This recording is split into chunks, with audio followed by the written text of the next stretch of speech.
Why it sucked to be a Viking farmer, boring history for sleep. A calm and detailed historical bedtime story. In the gray light of early dawn, before the seagulls cried above the fjords and before the goats began their restless bleating, a Viking farmer named Eirik rose from his bed of straw. The longhouse was cold, despite the coals that smoldered under the hearth's ashes. His breath formed a mist in the air. Outside, the winds of the north bit hard, and summer was already fading from memory. Eirik stretched his aching back. At 35 winters old, he was considered old by many. His hands were thick with calluses, his knees creaked when he stood, and a deep tiredness weighed in his bones. He was not a warrior. He was not a raider. He was a farmer, and in the world of Vikings, that meant long days of hard labor, endless worries about the weather, the soil, the crops, and the gods. The daily struggle.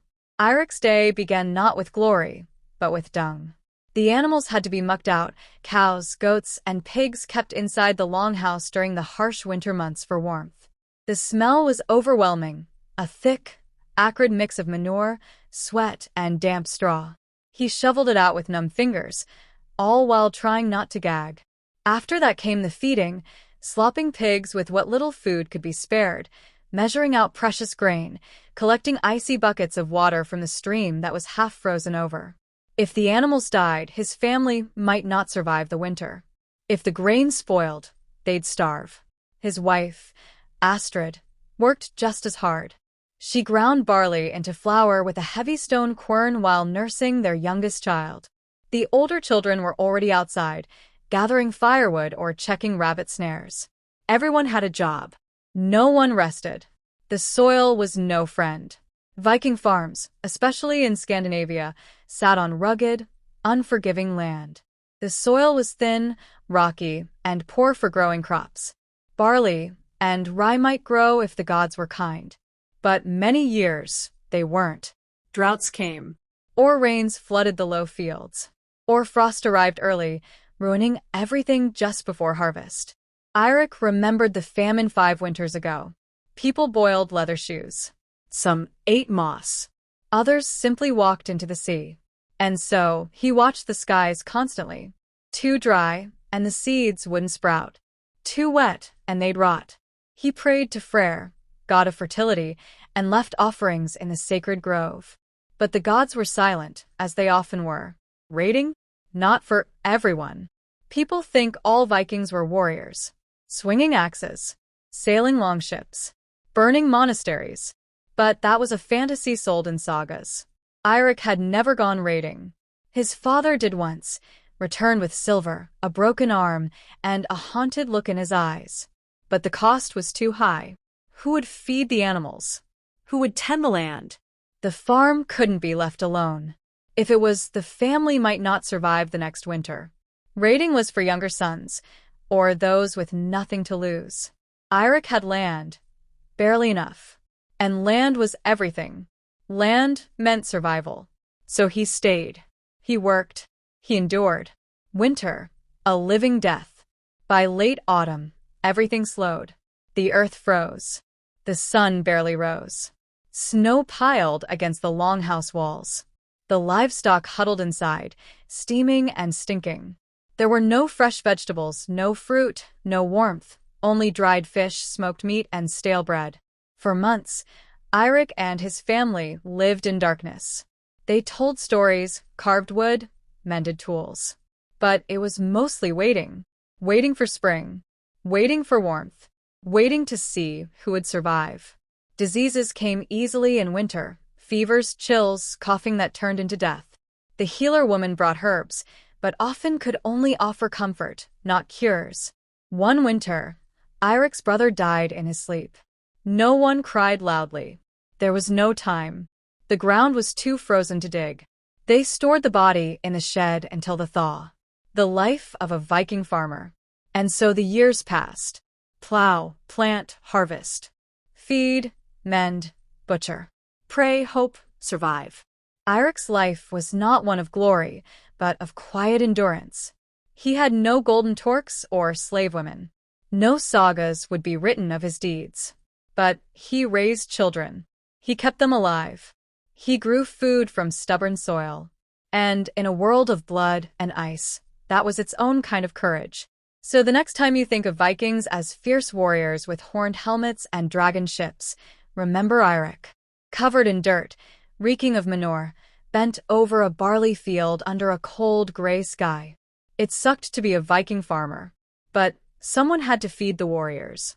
Why it sucked to be a Viking farmer. Part 2. The harsh year. The snows melted late that year. It was mid-spring by the reckoning of the sun, but the earth still wore a crust of frost, and the rivers ran dark with meltwater. Eirik stood near the boundary stone of his field, boot heels sinking in slush, and stared out at the half-thawed ground. His ox, tired and underfed, stood beside him, breath pluming in the cold air. The plowing would begin today, it had to. With a grunt, Eirik took hold of the worn wooden plow, tied with leather thongs and patched with old iron nails. The ox strained forward, hooves slipping, muscles shivering. Slowly, grudgingly, the earth began to turn, dark clods rising from beneath the stubborn topsoil. This was how it began every year, with pain, sweat, and the deep dread that the work might all come to nothing. Behind him, his son Tryggv, now 12 winters old, followed with a basket of seed barley. Too young to raid, too young to join the ing, but old enough to work. He scattered the seeds carefully, not too thick, not too thin, just as his father taught. Even the gods can't help if your sowing is foolish, Eirik would say. Tryggv knew better than to answer. Hunger shadows. The stores had run low during the winter.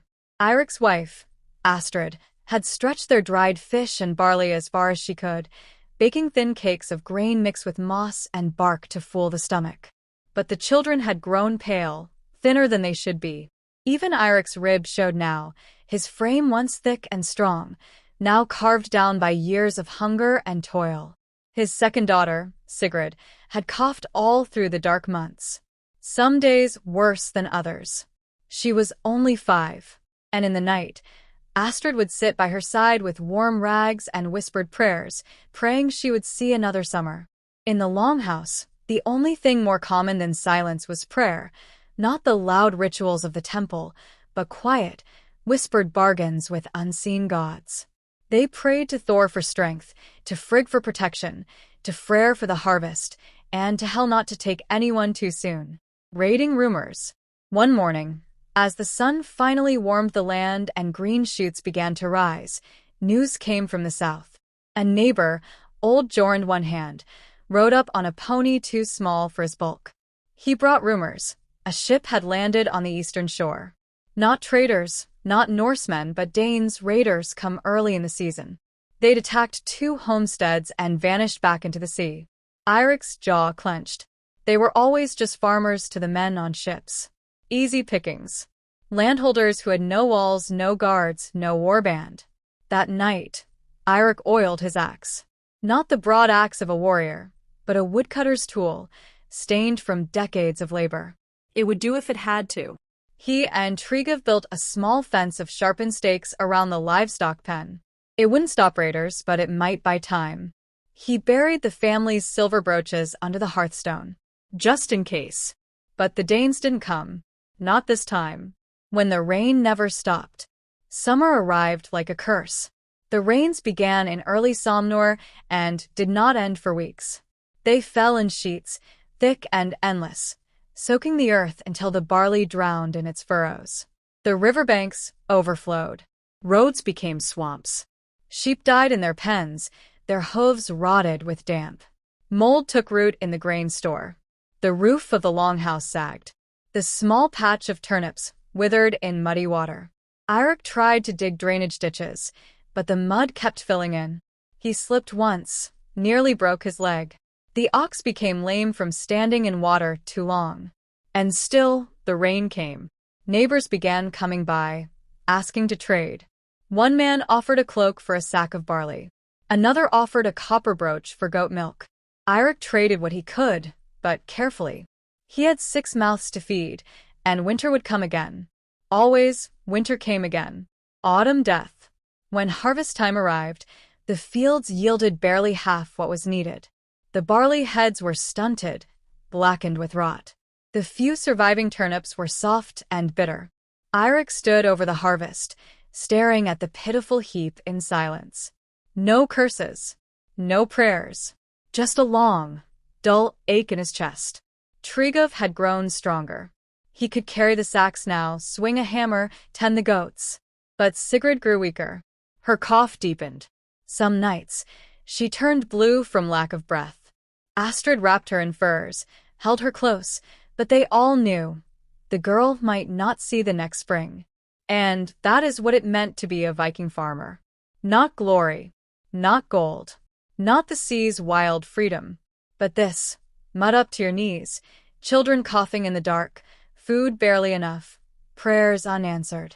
Holding your family together with bloodied hands, year after year. No skalds would sing of Eirik. No runestones would bear his name. He would be buried in a shallow grave near the tree line, remembered only by those who came after, if any survived. But still, he rose each morning. Still, he sowed the seed. Still, he endured. Why it sucked to be a Viking farmer. Part 3. The dread winter approaches. The cold returned earlier than any could have expected. By mid-Höstnur, the month of harvest, a sharp wind blew down from the north like a curse, stealing warmth from the bones of the land. The last of the barley had barely been dried when the first frost came. Ice crystals spread like thin runes across the thatched rooftops. Birds vanished. Trees stood stiff and bare.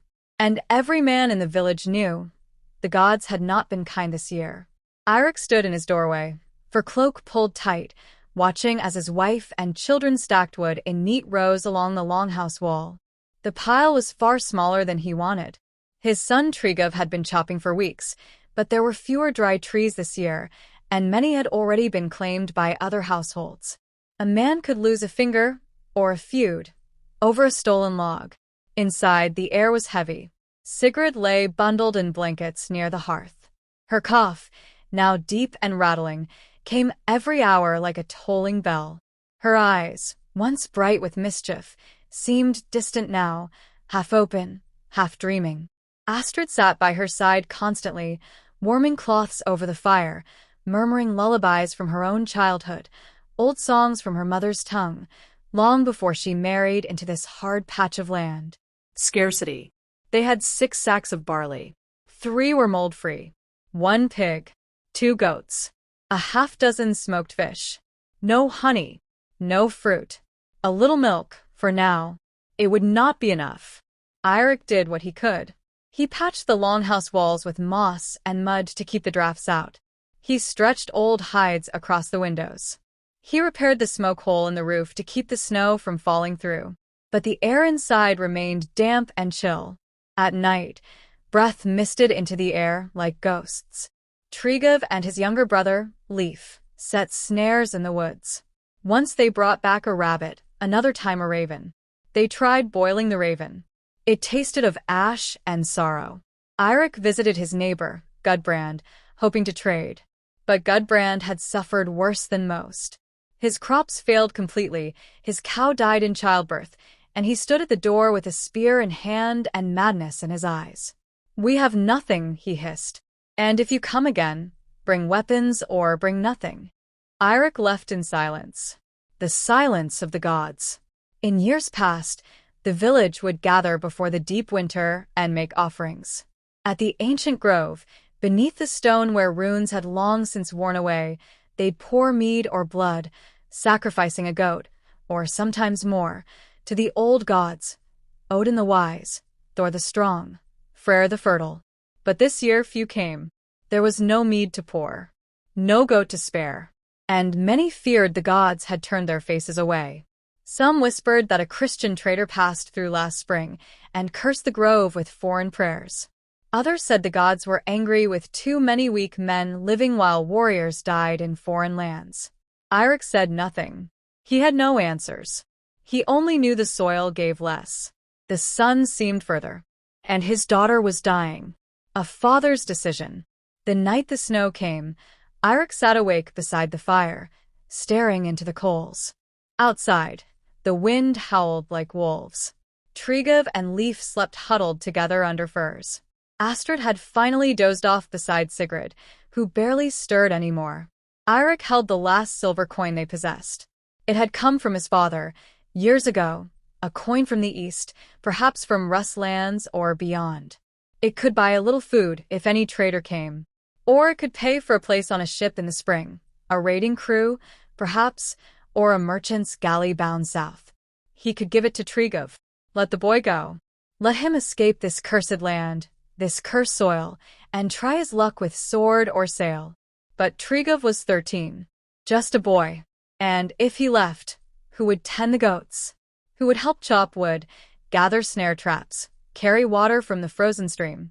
No, the family needed him, even if it meant they all slowly starved together.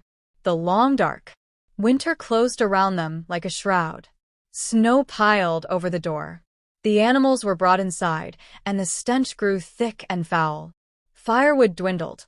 They began burning tools, handles of shovels, broken cartwheels, anything that would catch. Sigrid's cough faded. One day, it stopped entirely. She lay still for 3 days, barely breathing. Then, one quiet morning, as the sun barely touched the frost on the roof, she died. Astrid made no sound, just gathered her daughter's tiny, stiff body and wrapped her in linen, placing her beside the hearth until the earth thawed enough for burial. Eirik dug the grave himself, in the frozen dirt, swinging the spade with arms that felt made of stone. They buried her beneath the lone birch, her favorite tree. Tryggv carved her name into the bark with a knife. Sigrid, Erik's daughter. Age 5. Then they went home, because there was still work to do. Always work. Always winter. Why it sucked to be a Viking farmer. Part 4. Spring Raiders and Broken Promises. The snow melted slow and mean, as if the land itself resented warmth. Dirty slush pooled in ruts outside the longhouse, and cold water dripped steadily from the eaves. It was spring by the turning of the seasons, but not in the hearts of men. Sigrid had been in the earth for a month. Eirik no longer looked to the sky for answers. He no longer bothered with the sacred grove. The gods had taken what they would. What remained was the daily grind of survival, work that asked no questions and gave no comfort. Tryggv said little, but the boy had changed. Since Sigrid's burial, a stillness had entered him, the kind that only comes to those who have seen death and cannot explain it. He no longer asked if they had enough food. He simply did what was needed. The man from the sea. One evening, as the family sat huddled around a weak fire, they heard hooves outside. Not many, just one. Eirik stepped out with axe in hand. The rider was a tall man cloaked in sealskin, with a steel helm under his arm and a blade at his belt. His face was pitted with scars, and his hair hung in oily braids. He called himself Rafn, and he claimed to be a ship captain gathering men for a summer raid. West, he said, to the Saxon lands. Fat monasteries. Gold on the walls. Easy blood. He looked Tryggv over, then Eirik. You've got arms enough for a spear, he said, and a boy who's near his first kill. Come. One season. Gold, food, freedom. You owe this mud no loyalty. Eirik stared at the man. He'd heard this before. Heard it from men who returned with silver bracelets and missing fingers. Heard it from men who never came back at all. But the coin, one season of raiding, could feed his family for years. Could rebuild the longhouse. Could buy a cow. Maybe 2. Enough to finally stop scraping mold off barley and praying to empty skies. Still, Astrid was silent, but her eyes were wet. They remembered Sigrid. He sent the man away. The storm after the thaw. 3 days after the rider vanished down the muddy road, the raiders came. They didn't sail in from across the sea. These were Danes, men from across the straits who had smelled weakness like wolves. 10 of them, on horseback, leather-clad and hungry. They didn't burn the village. There was nothing left to burn.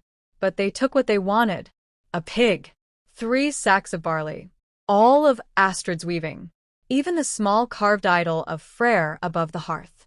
They took it laughing, spitting on the floor. Tryggv stood with his small axe, trembling. Eirik pulled him back. We live, he said. That's all that matters. But inside, something had broken. They were not warriors. They were not men of wealth. They were not chosen by gods. They were prey. A secret plan. That night, Eirik could not sleep. He sat by the cold fire pit, staring into the ashes, remembering the glint in Raffen's eyes. The way he said, "Easy blood." Eirik had never killed a man. He'd slaughtered pigs, cut the throat of a goat, held down a sick calf while it died, but never faced another man with steel in hand.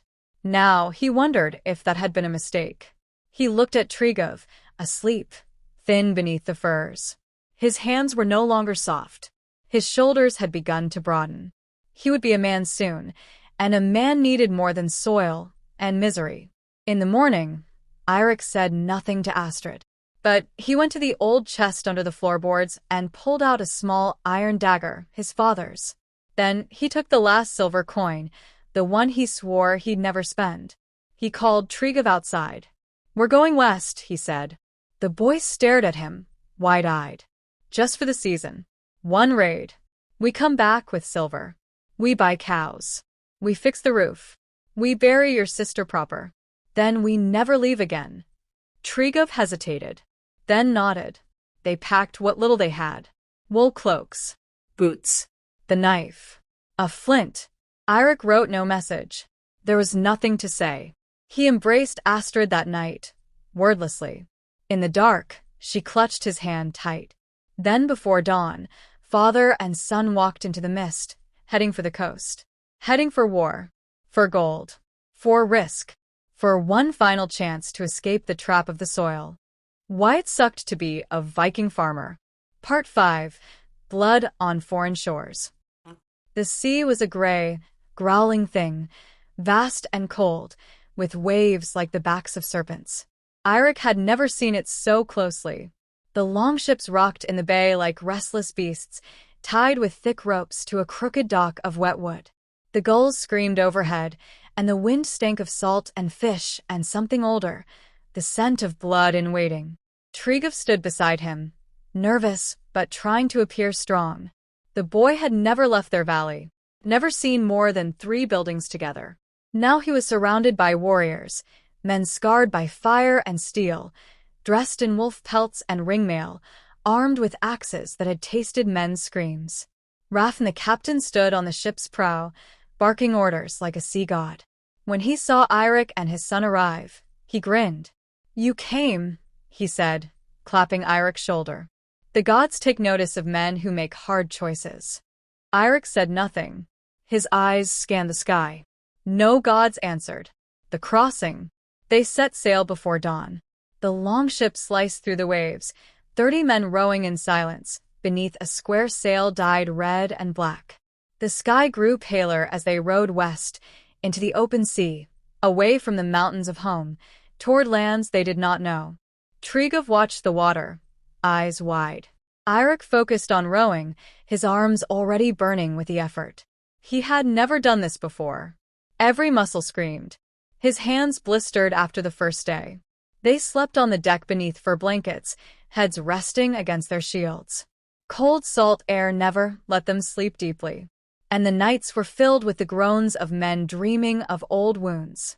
On the 5th day, they sighted land, green, low hills along the Saxon coast.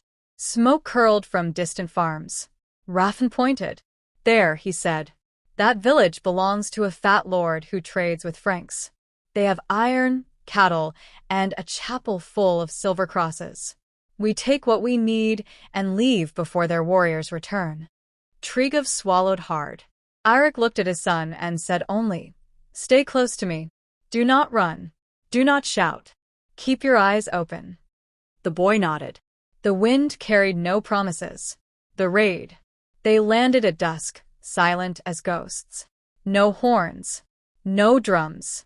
Just 30 men with weapons drawn, feet sinking into the muddy banks. Eirik held a borrowed axe, heavier than his woodcutter's tool, notched and blood-stained. Tryggve carried a spear, hands trembling. They moved quickly through the trees, flanking the village. It was small, No more than a dozen huts, a stone chapel, and a fenced livestock pen. Chickens clucked nervously. Dogs barked once, then fell silent. The first kill was fast. One Saxon guard, barely older than Trigov, stabbed in the neck by a man named Skull. The boy's blood sprayed across the grass.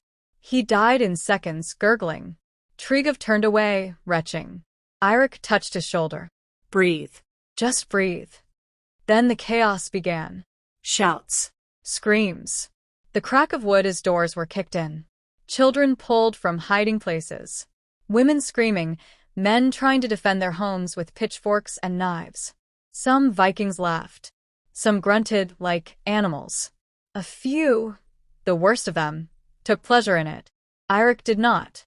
He moved through the village with his son, taking only what they needed: silver cups, bolts of cloth, a small bag of salt. He avoided the worst of the violence. When a Saxon farmer lunged at him with a hoe, Eirik swung his axe and caught the man in the ribs. It was not a clean kill. The man screamed and bled out, twitching on the ground. Eirik stood over him, chest heaving.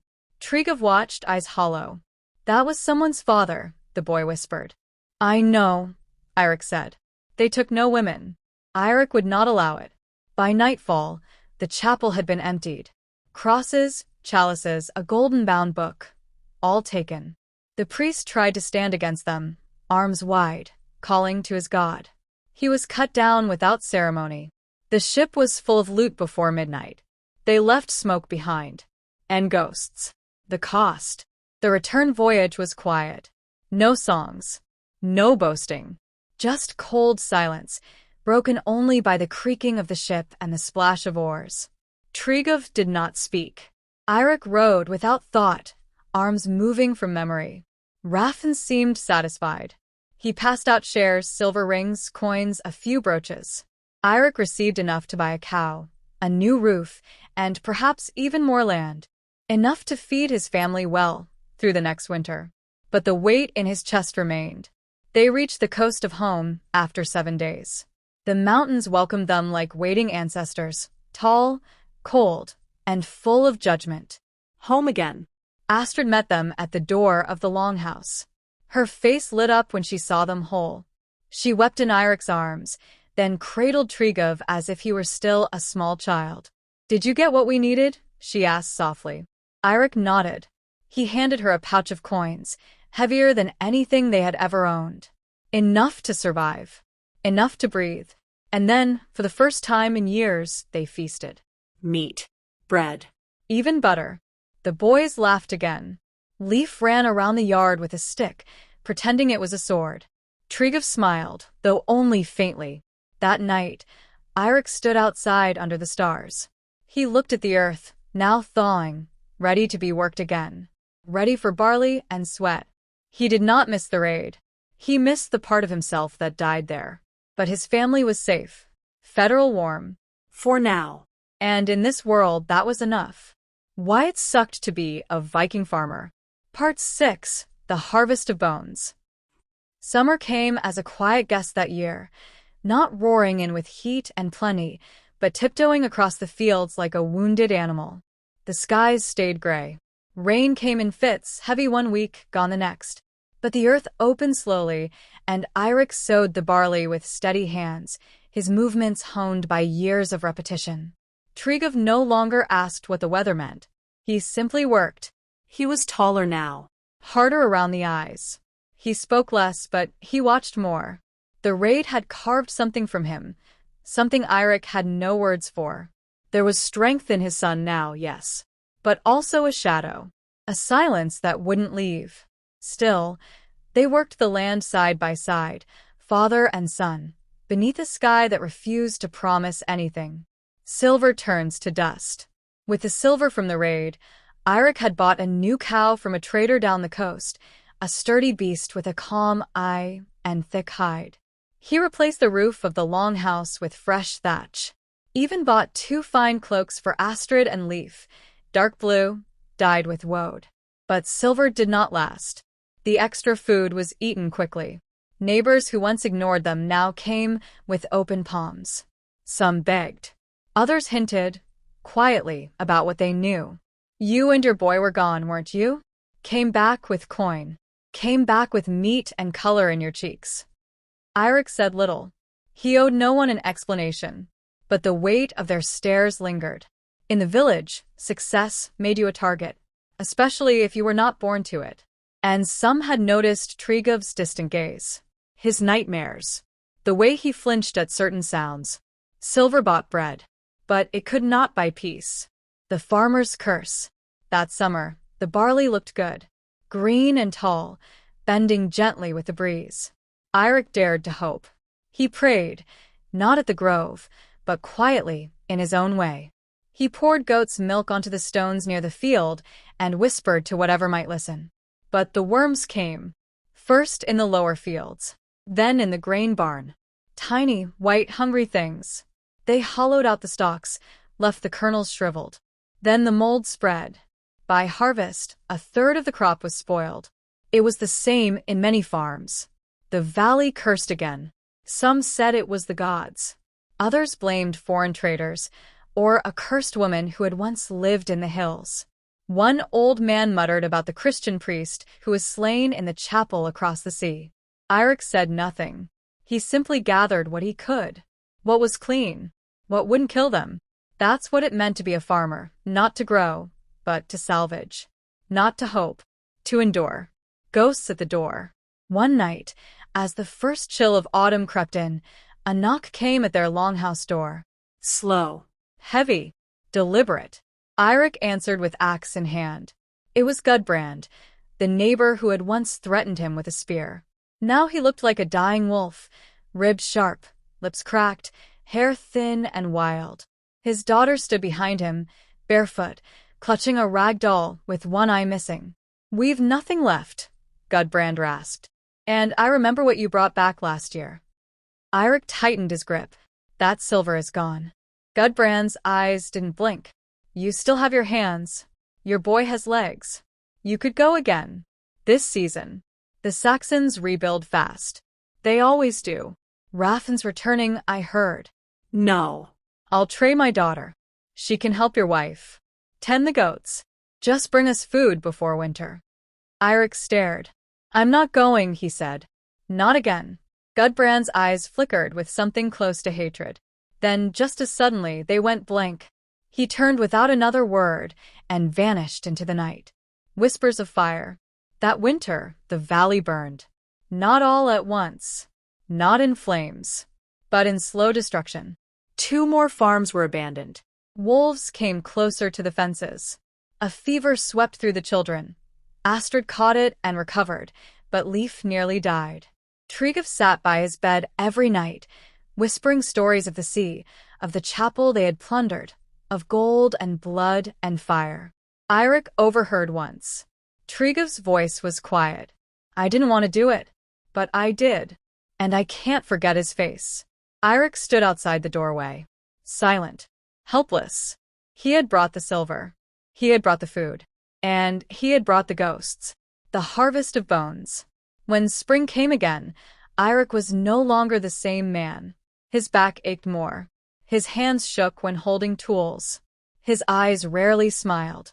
But he rose every morning. He sewed. He mended.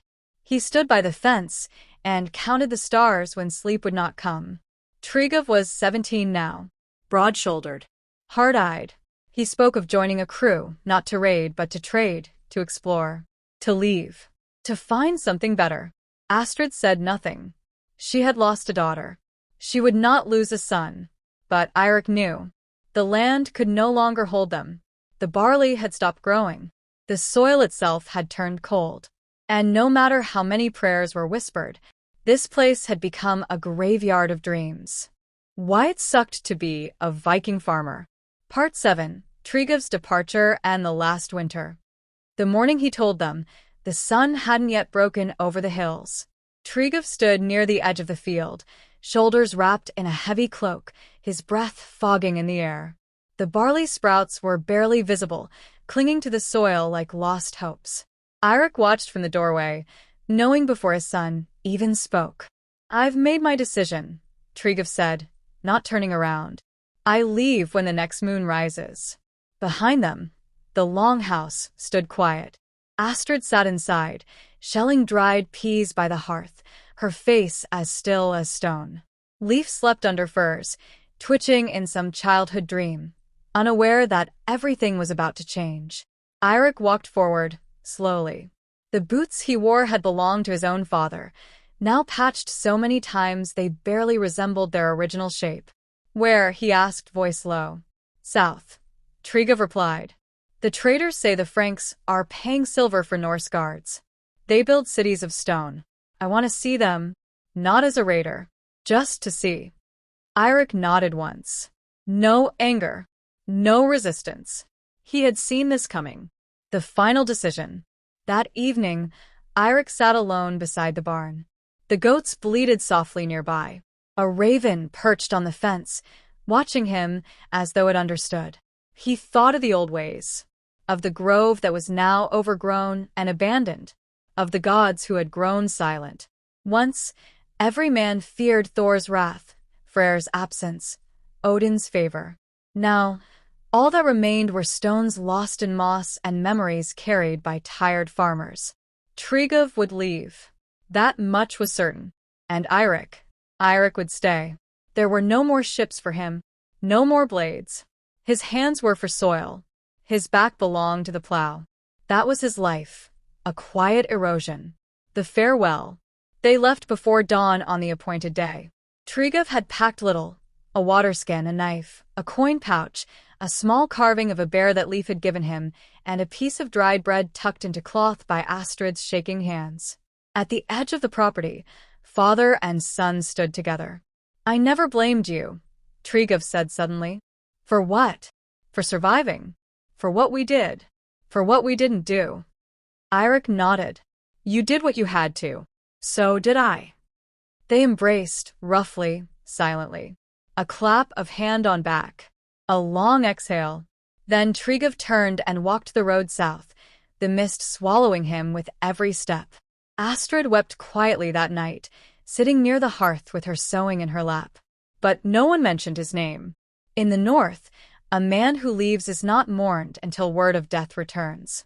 And sometimes it never does. The land grows quiet. The days shortened. Leif helped with the harvest, what little there was. The goat gave no milk that year. The cow grew sick and lay down in the mud one morning, refusing to rise. Eirik and Leif tried to pull her up, begged her, even prayed. But she died in the night. Eirik slaughtered her quietly, burying the bones beneath the birch tree. It was the same tree where Sigrid slept, the same tree that never bore leaves anymore. That winter, the winds were cruel. The snow came early, and with it came a silence Eirik had never known before. The kind that crept into the bones and whispered things no man wanted to hear. One night, as frost crept along the walls and the fire burned low, Eirik woke from a dream of his father, of a time when their fields were green, when laughter still came easily, when the gods still answered. He stepped outside barefoot, into the snow. The stars above were sharp and cold, as though they too had become tired of watching.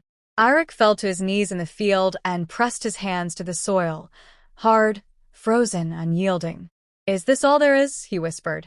But the earth said nothing, just as it always had. The last winter, Leif grew quiet in those months.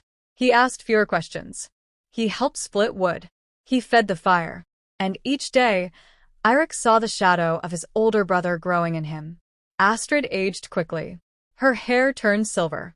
Her hands shook when she spun wool. And Eirik felt his bones become part of the land. He no longer looked south, no longer waited for letters, no longer wondered if Tryggve had lived or died. In the world of Viking farmers, distance was death, and silence was the cost of survival.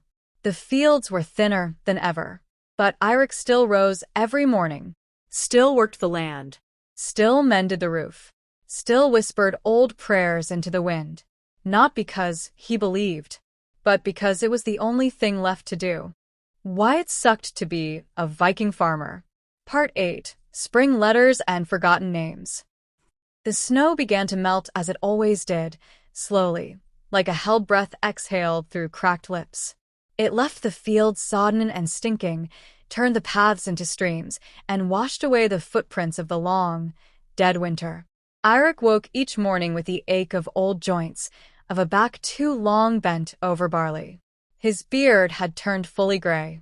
He no longer swung the axe with strength, but with rhythm, like a clock that refused to stop ticking. Leif was 12 now. Strong in the arms, but quiet in the mind. He asked fewer questions than Tryggve had. He did not speak of the gods, or raids, or the world beyond the hills. He helped without complaint, and his eyes held a strange calm. It was Astrid who noticed the rider, the stranger with a letter. He came in the evening, just before sunset, on a thin brown horse with a limp in its gait. His cloak was torn, his boots caked in dried mud, and his beard was short and well-kept, not the beard of a farmer, but of a man who passed through places, not stayed in them. Eirik met him at the gate, axe in hand. "I bring no trouble," the man said, raising his hands. "Just a message. From a boy you once sent south." The world stopped. Astrid came forward, slowly, her hands shaking. The rider dismounted, reached into a pouch, and pulled out a tightly wrapped bundle of cloth and wax. He handed it to Eirik with both hands, bowing his head slightly, not in submission, but in respect. "He paid me with 2 silver coins to find you. Said your farm was beneath the broken mountain, by the tree that no longer blooms." Eirik took the letter. His fingers trembled. He had not held his son's name in years, not heard his voice, not known if he lived or perished. The man said nothing more. He drank a cup of goat milk, refused an offer to stay the night, and vanished into the mist like a shadow that never belonged to daylight. Inside the longhouse, Eirik lit a candle and broke the wax. The letter. "Father, I write this by the river Marne, in the kingdom of the Franks. The land here is strange, flat, and full of stone towers and men who pray to a god who does not answer them either. I've fought, but not like we did. Not for loot.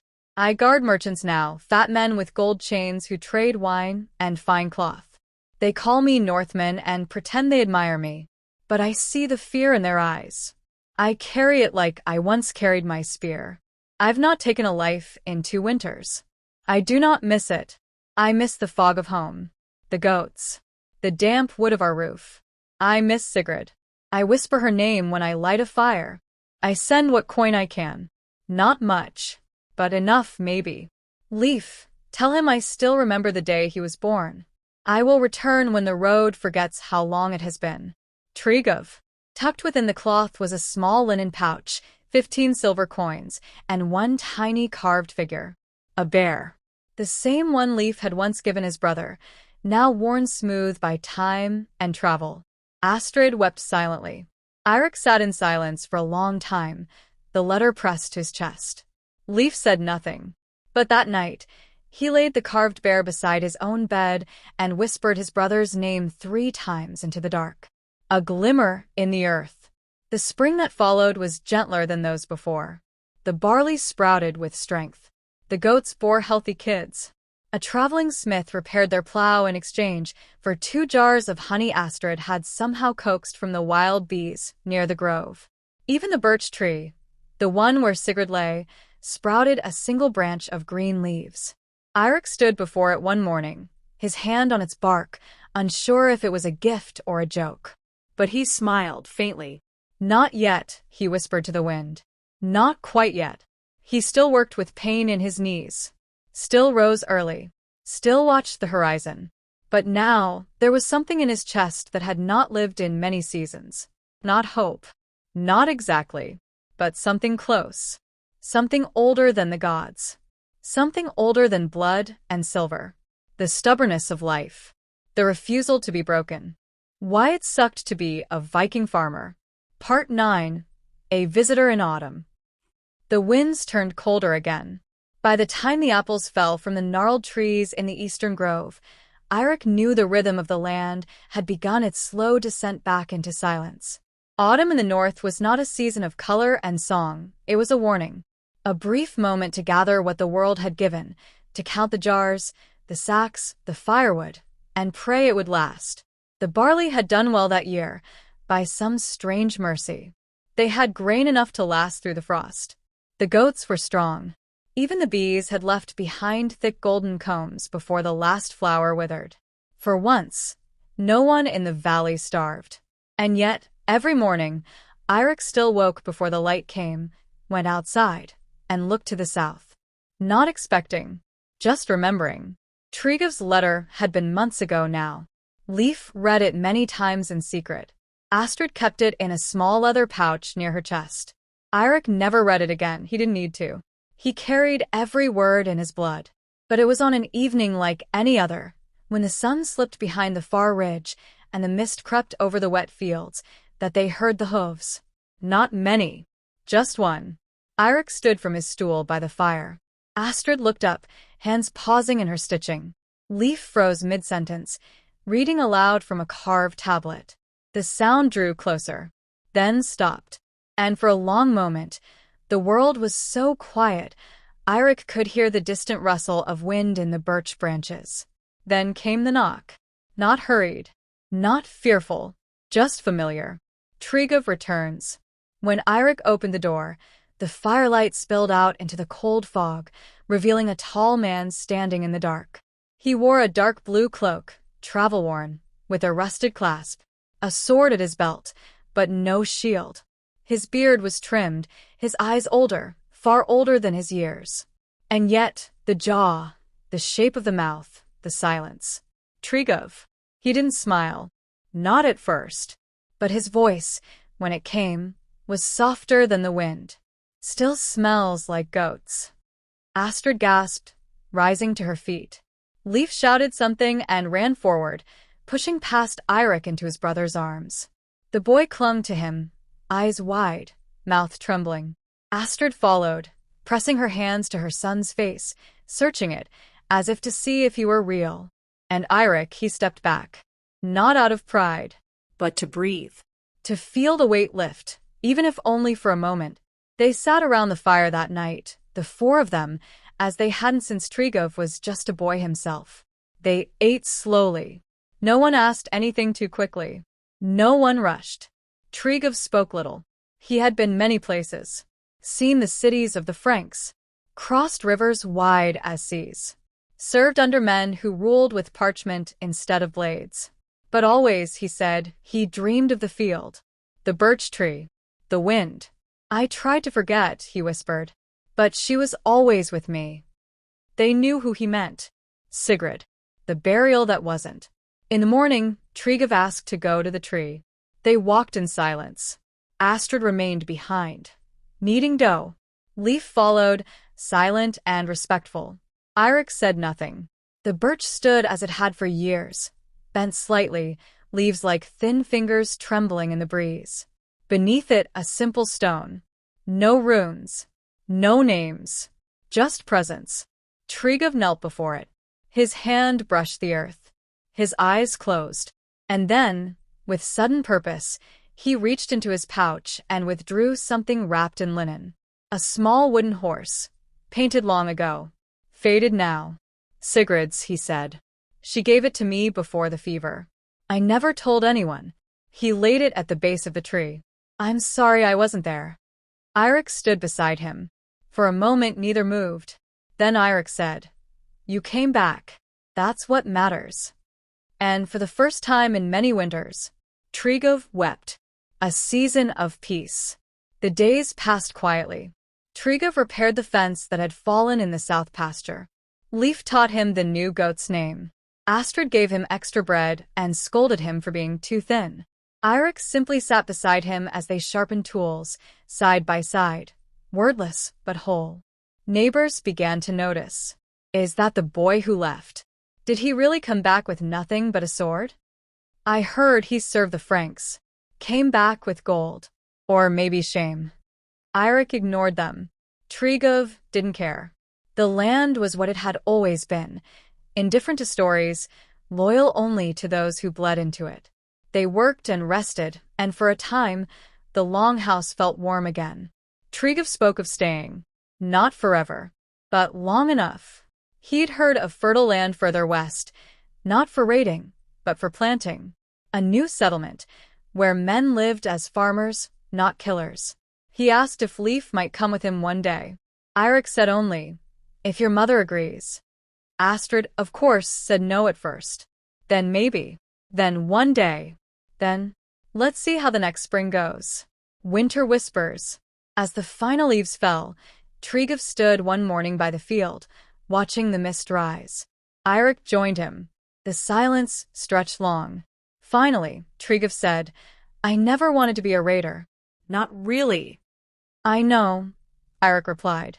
"I just didn't want to die in the dirt." Eirik looked to the fields, now bare. "And yet," he said, "the dirt is where we always return." They stood like that for a long while. Two men bound by the same blood, the same ghosts, the same land. And in that cold, quiet space, beneath the shadow of the broken birch, among the frostbitten stalks of barley long gone, something unspoken passed between them. Not forgiveness, not forgetting, but something close to peace.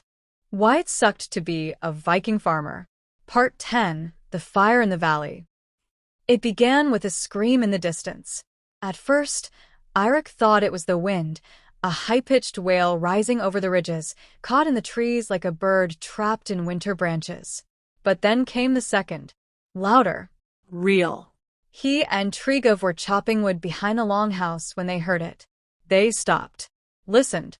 Then came the unmistakable sound of panic, dogs barking, men shouting, and a strange crackling roar. Fire.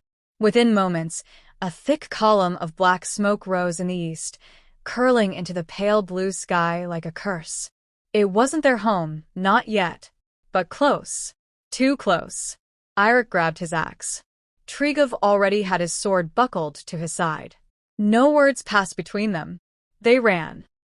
Flames in the fog.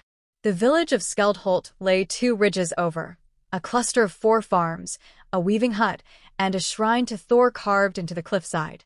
They had once traded goats for barley with Skeldholt. Eirik had known one of the men there since they were boys. Now the place was in chaos.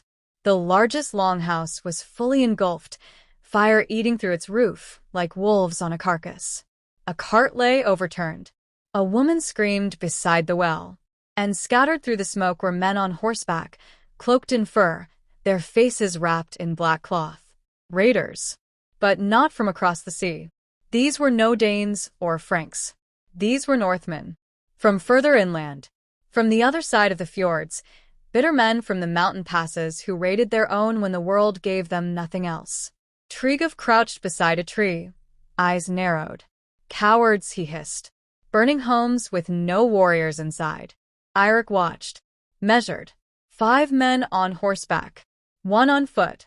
The others, women and children, had scattered. Some hid. Others had been cut down. "Too late to save it," Eirik said. Tryggve turned. But not too late to stop them. Eirik didn't answer at first. He looked at the fire. At the blood on the ground. At the axe in his hands. Old. Worn. Meant for wood, not men. Then he looked at his son.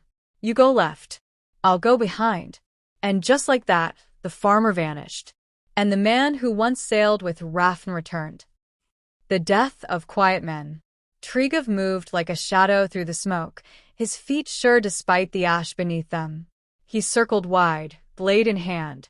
Eirik moved slower, his knees stiff, breath shallow, but his grip tight. The first man fell with a spear in his back. Leif Erikson, age 40, father of 2, former plowman, returned to violence for one more night.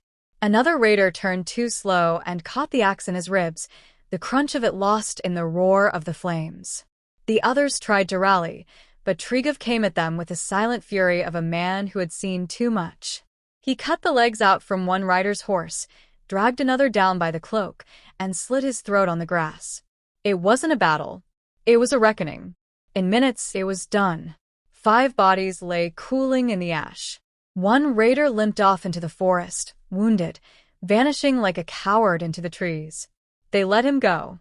The longhouse collapsed behind them. Eirik leaned against a post, blood on his hands, some his, most not. Tryggve stood over the corpses, his chest rising and falling like a bellows. He said nothing. He didn't need to. The cost of blood. They buried the dead of Skeldholt the next morning. For villagers, 3 children, 2 goats. Eirik found the shrine to Thor desecrated, the face of the god cracked, eyes broken. He said a prayer out of habit more than belief. Tryggv stacked stones over the graves, quiet, focused. No one from the other farms came to help. Fear had gripped the valley. If raiders could come from within, from other Norse hands, what hope was left? That night, by the hearth, Leif asked, "Will they come here?" Tryggv looked at his brother. His jaw tightened. "No," he said. "Not while I'm here." Eirik sat in silence, watching the fire, feeling the old ache in his knees, in his back, in his soul. Astrid placed a hand on his. She knew what he was thinking. She always had. "You can't hold a sword forever," she whispered. "No," Eirik agreed, "but maybe long enough." Smoke in the north. 2 days later, word reached them. More fires. Another farm. And behind the raids, a name. Kjartan the Broken. Once a Jarl's son, now a warlord scraping power together from hungry men and bitter steel. He claimed the valley as his. He claimed their land. And he was coming. Tryggv stood at the edge of the field, sharpening his sword, staring into the mist. Leif carried buckets of water, his small shoulders straining under the weight. Eirik looked to the trees. Not for gods, not for mercy, but for the next shadow to fall. Because even in peace, the soil remembers. And the farmer always has to bury something. Why it sucked to be a Viking farmer. Part 11. The Warlord Shadow. It began with hoof prints. Not the kind that wandered, but the kind that marched, pressed deep into the muddy road that curved along the valley's edge, straight and deliberate like a scar carved into the land. Leif found them first, on his way to fetch water. 4 prints, then 6, then more. And beside them, boot marks. Dozens. Men walking with weapons. No carts. No livestock. No traders. Just steel. Eirik stood over the trail as the fog thickened. He said nothing, just stared. Tryggv crouched beside him, running a finger through the churned earth. "Too fresh," he muttered. "Half a day ahead, at most." Eirik nodded. The warlord had arrived. Kjartan the Broken. The stories painted him as a beast of smoke and ruin, a son of the north who'd been cast out by his own father for killing a brother over silver. Left with nothing but a broken sword and a broken name, he had gathered those like him. Oathbreakers, outlaws, the sons of lost Jarlings and the cursed. They didn't wear colors. They didn't fly banners. They carried shields, but no symbols. The only thing they believed in was the sound of surrender. They burned farms but not forests, killed men but spared fields, took silver but not roots. Kjartan, it was said, did not want to destroy the land. He wanted to own it. The gathering. Eirik stood at the center of the village circle, a ring of cold stones, mossy and half-sunken from years of disuse. It had once been the site of seasonal markets, dances, and feasts. Now it felt like a grave waiting to be filled. Around him stood the others. Farmers. Herders. Old men who had not held blades in 20 winters. A few sons, some no older than Leif. And women, strong, weather-worn, with hands calloused from spinning and shoveling and birthing and burying. They looked to Eirik. Not because he was the strongest. Not because he was the loudest. But because he was still standing. Tryggv laid out the facts. Kjartan's men were near. They would demand surrender. Land. Food. Sons. Daughters. And if refused, they would burn everything. "Then we fight," someone muttered. "We'll be slaughtered," said another. Eirik looked at them all. "Do you think Kjartan leaves anything behind when he's done?" Silence. "We are not warriors," Eirik said. "But we are not cattle either." The old men murmured. The young ones swallowed hard. Astrid stepped forward, voice steady. "We stand, or we dig our own graves." That night, they sharpened every blade. Hoes became spears. Axes were cleaned of rust. Shields were patched from barrel lids. Slings were strung. Oil was heated. And around each longhouse, they dug shallow ditches, not deep, but enough to trip the horses. They had no fortress, no stone, no war horn, just a handful of tired farmers and one field they refused to abandon. The silence before. The night before they came, the air turned unnaturally still. Not even the goats stirred. The wind paused in the trees. Leif could not sleep. He sat beside his brother, staring into the hearth. "Will we win?" he asked. Tryggve didn't answer at first, then said, "No." Leif looked down. "Then why fight?" Tryggve placed a hand on his shoulder. "Because one day, someone will ask why there's barley growing here instead of bones. And I want the answer to be us." Eirik stood outside in the mist, axe in hand, watching the road. He didn't fear death. He feared leaving Astrid alone. He feared seeing another child fall. He feared the land going silent. But still he stood. Not as a warrior, not as a hero, but as a man who had buried too much already. Kjartan arrives. They came at dawn. 20 men, maybe more, cloaked, armored, armed with swords clean and sharp. A black horse at their head, its rider cloaked in shadow, face hidden beneath a helm of dark steel and antlered horns. Kjartan. He did not speak at first, just looked. At the old men with pitchforks.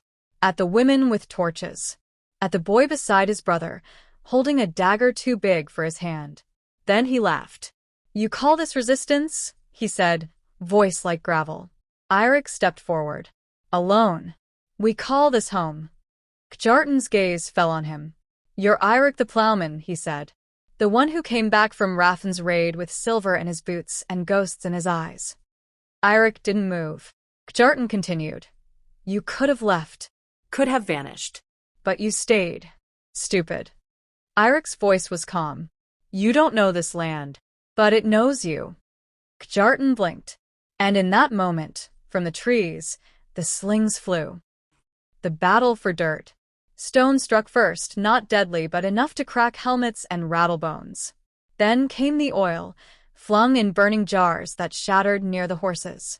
Screams. Confusion. Men stumbling into the hidden ditches. And then came the villagers.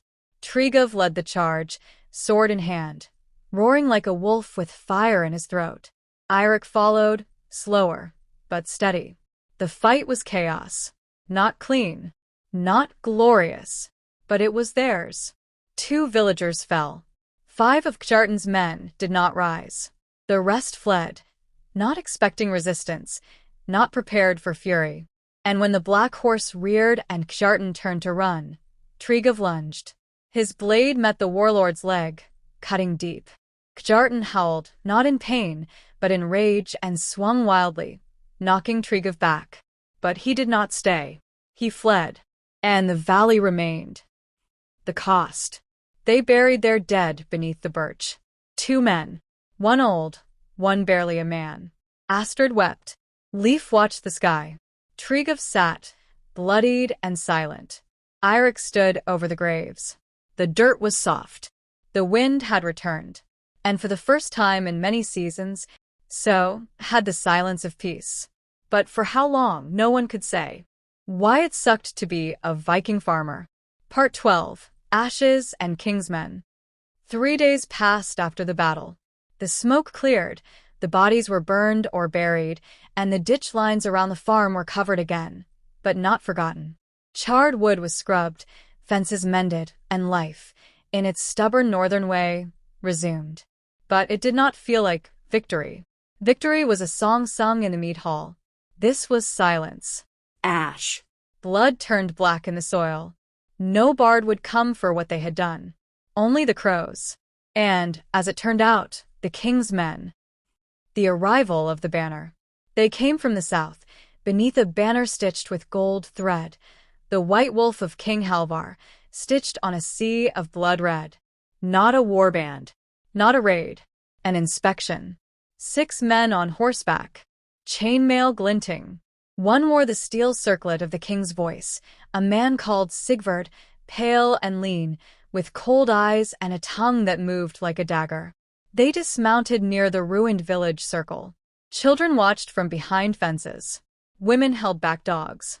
Leif stood beside his father, arms crossed, lips tight. Sigvard looked around, nose wrinkling at the sight of blood-stained dirt and the burnt frame of the Skeldholt hall. "This is what happens," he said aloud, "when peasants forget their place." Tryggve stepped forward. His sword was at his side. "We didn't forget anything," he said coldly. "We remembered how to fight." Sigvard turned slowly. "And break the king's peace." Eirik stepped between them. There was no peace, only fire. Sigvard looked at Eirik for a long while, then smiled, the kind of smile only powerful men use on those who don't yet know they're being tested. "You're Eirik of the field," he said, "the one who came back with coin. I heard you were clever." "I'm old," Eirik said. "That's not the same." Sigvard walked a slow circle. "Kjartan the Broken has been a nuisance. He threatens lands loyal to Halvar. By killing his men, you've interfered in matters of the realm. You should have sent word. You should have let us deal with it." Tryggve scoffed. "How many farms would have burned while we waited? How many still will?" Sigvard replied, smiling again. "Kjartan will return. And he'll bring more. And this time, it won't just be torches and threats. He'll bring war." Eirik folded his arms. "Then we'll fight again." Sigvard stepped closer, voice low. "Fight again, and next time, the king may not see it as defense. He may see it as defiance." A deal in the dirt. That night, after the banners were lowered and the horses tethered, Sigvard came quietly to Eirik's longhouse. They sat by the hearth. Astrid offered bread, which he declined. Leif watched from the shadows. "You're not stupid," Sigvard said, stirring the fire with the toe of his boot. "You know the truth." Eirik said nothing. Sigvard continued. "Kjartan isn't the real threat. He's the symptom. Men like him appear when kings grow weak, or worse, when they stop caring about the outer valleys." He turned. "But if this land pledged loyalty to Halvar, it would be different." Eirik raised an eyebrow. "You mean taxes?" "I mean protection." "Same thing," Tryggve said from the corner. Sigvard chuckled. "Better to bleed silver than blood." Eirik leaned forward. "And when your protection fails? Then, at least your death is royal." That was the end of it. He left the next morning. No answer was given. But everyone in the valley knew the choice had already arrived, wrapped in silk, veiled in politics, and poisoned with silver. The Council of Ash. The farmers met again at the circle. Not for celebration. For decision. Some wanted to submit. Some wanted to resist. Most wanted to survive. Eirik stood and spoke plainly. "We've buried too many for land we don't own, too few for land we do. If we give the king our crops, we gain peace. But peace is rented, never owned." Tryggve added, "And Kjartan doesn't care about banners. He'll come whether we kneel or not." The voices rose. Names were called. Fists clenched. But in the end, they chose neither. No pledge. No rebellion. A silence. They would answer the king when he asked. Not before. The banner of the wolf rode south alone. And the valley held its breath. Quiet before the second storm. Winter crept in slow, bitter and cold. The nights grew long. The wind whispered through the trees like it remembered the fire. Goats huddled together. Children played less. Tryggve trained Leif with a wooden sword. Astrid sewed new tunics from wool she had been saving for years. Eirik spent most days near the birch tree, repairing tools, sharpening his axe, not for battle, but for the barley fields. Because spring would come. It always did. But so did war. And in the north, even the soil knew what waited beyond the snow. Why it sucked to be a Viking farmer. Part 13, When Spring Brings Blades. The snow melted in silence. Drip by drip, the ice retreated, revealing the world it had hidden. Fields scarred from digging, trees bent by wind, fence posts snapped under the weight of frost. The land awoke, but not in joy. It stirred like an old man rising from a sickbed, still aching, still haunted, still unsure if healing was worth the pain. In the valley no one sang. Spring brought no festivals, no garlands, no maypole, only watchfulness, only rumor, because men had seen smoke on the far ridges again, and smoke, in these lands, was never alone. Signs and shadows. Leif was the first to notice the tracks again, heavy boot prints by the stream, too deep to belong to a shepherd. No carts, no livestock, just men moving quiet, moving fast. Triga followed the trail 2 miles north until it vanished beneath pine needles. When he returned, his face was grim. "They're watching," he said. "Waiting." Eirik only nodded. The men of the valley gathered at dusk, standing in the cold mist like forgotten statues. No one needed to say the name Kjartan. His shadow stretched across every silence now. "He will come again," Tryggve said. "This time not for silver. This time for blood." The oldest among them, a man called Fisk, spat into the dirt. "We should have pledged to the king when we had the chance. And send our sons to die in foreign wars," someone snapped. "Better a foreign war than one on our doorstep," Fisk growled. Eirik raised his hand. The murmurs quieted. "No more arguing," he said. "No more waiting." And then he spoke the words that chilled them all. "We stand. All of us. Together." Forging men from mud. Over the next days, the valley changed. Children were taught to carry buckets not for water, but for ash. Women spun not wool, but rope. Men reforged plowheads into spear tips, scythes into halberds. Tryggve trained Leif harder, not in games now, but in desperation. Sword to sword, knife to throat. Not for glory, for survival. Eirik oversaw the defenses, trenches dug along the ridge paths, deadfalls set in hollows, sharpened stakes buried beneath blankets of leaves. It was no army, just a village. A handful of worn hands, beaten backs, calloused fingers. But they had one thing the warbands did not. They had nowhere to run. A letter never sent. One night, Eirik sat alone near the birch tree, writing by the light of a single candle. His hand trembled. The parchment tore once. The letter was not long. Asterisk to King Halvor's men, should they find this place after the smoke. "We did not bend. We did not beg. If you seek survivors, you may find bones. If you seek stories, ask the soil. It remembers better than we do." Asterisk. Eirik, son of no jarl, father of a field. He folded it, sealed it with a wax stamp once used for harvest records. Then he buried it in a jar beneath the hearth, just in case. The horn at dawn. It came suddenly. A horn, long and low, echoing through the valley like the groan of the gods themselves. Leif jolted from sleep. Astrid grabbed the pack of dried meat already waiting beside the door. Tryggve was already armed. Eirik stood outside, facing the trees. A banner rose above the treeline. Tattered black. No symbol, just absence. The symbol of Kjartan the Broken. They came in silence this time, no boasts, no drums, no songs. Just a line of men in wolfskins and rusted chain, eyes cold and weapons drawn.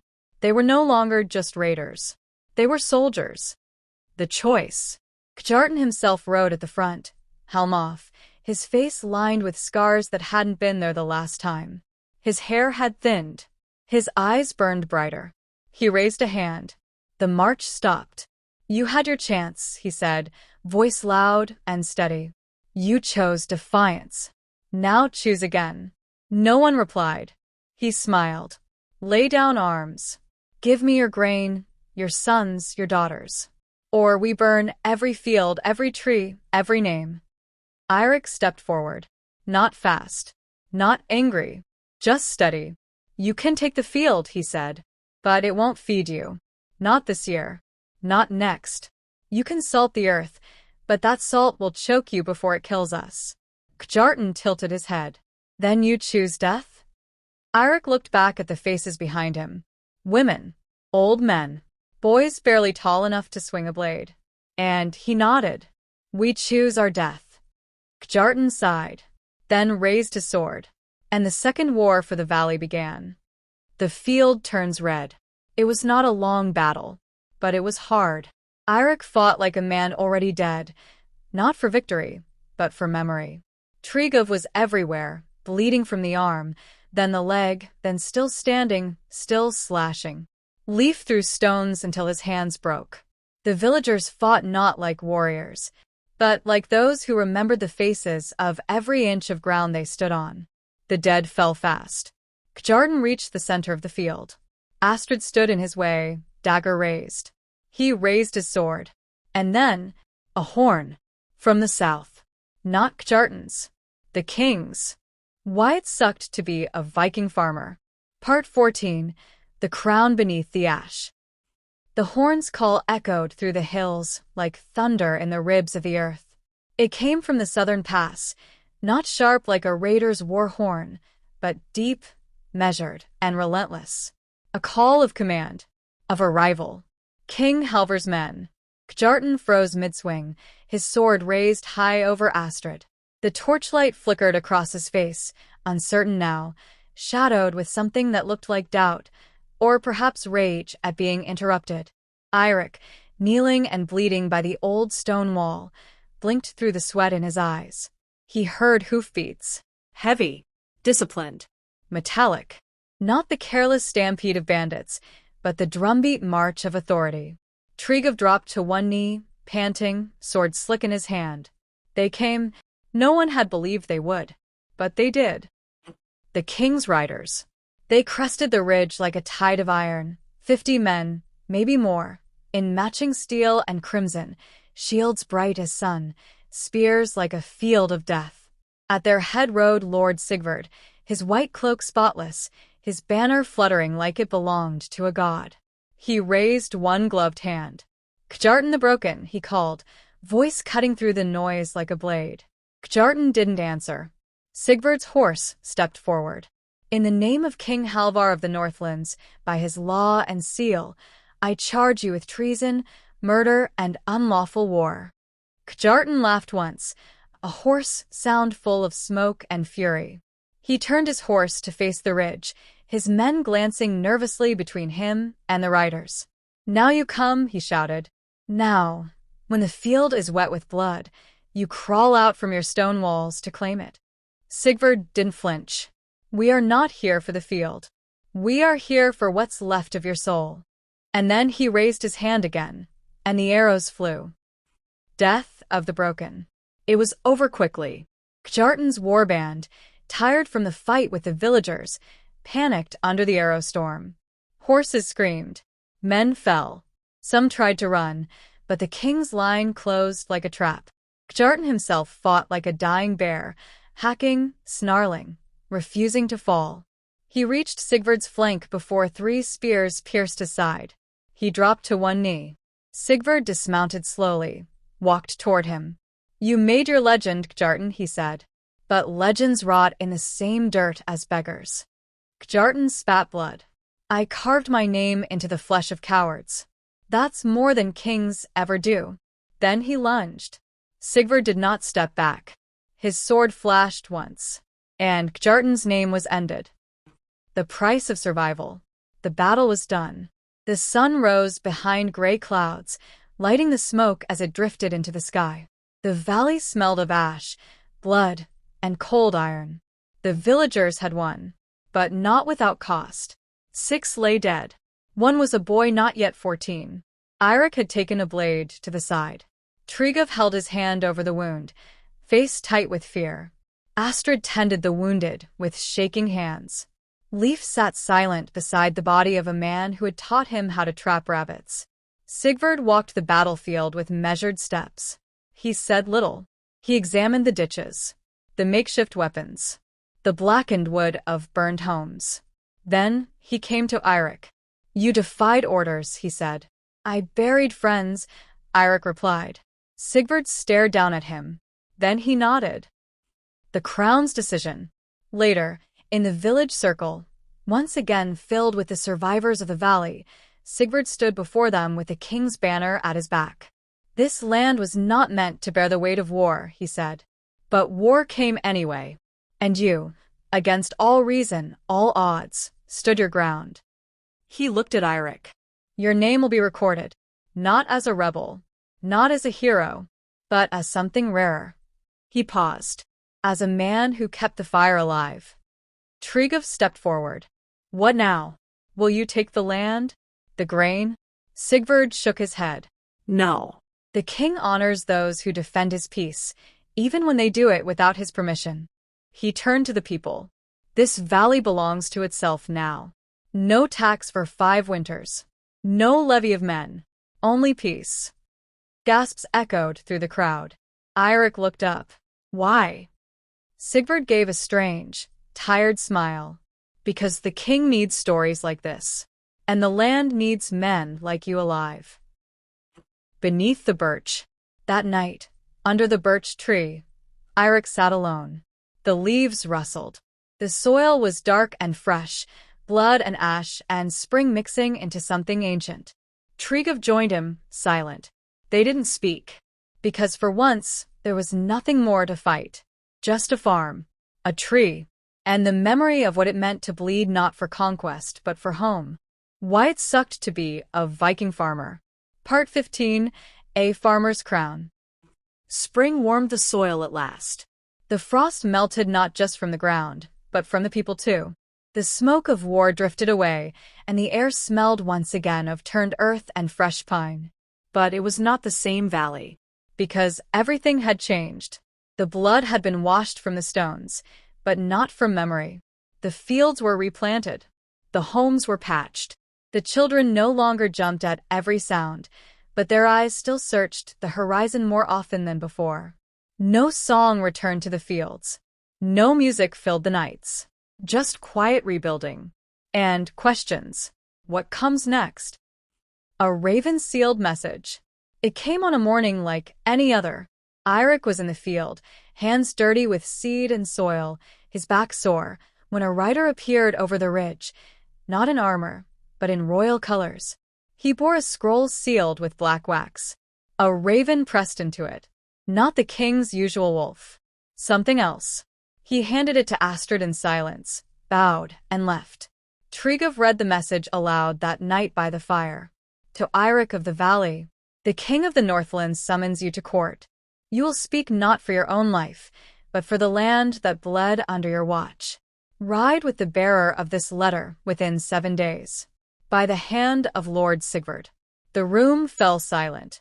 Even the goats seemed to stop chewing. Leif asked, Are they going to make you a jarl? Eirik said nothing, because he already knew the truth. The crown doesn't summon farmers for honors. It summons them for reasons more dangerous than death. The journey to court. Tryggve rode with him. Astrid stayed behind, though her hands trembled as she packed his cloak. Leif gave him a carved token, a bird made of driftwood, wings outstretched. A reminder, he said, to always fly home. The ride south took 7 days. The forests grew denser, the fields flatter, the air sharper. Eirik passed through villages that stared at him in awe. Word had spread, not just of victory, but of defiance. People called him Eirik the Steadfast now, or Eirik of the Birch. He hated both names.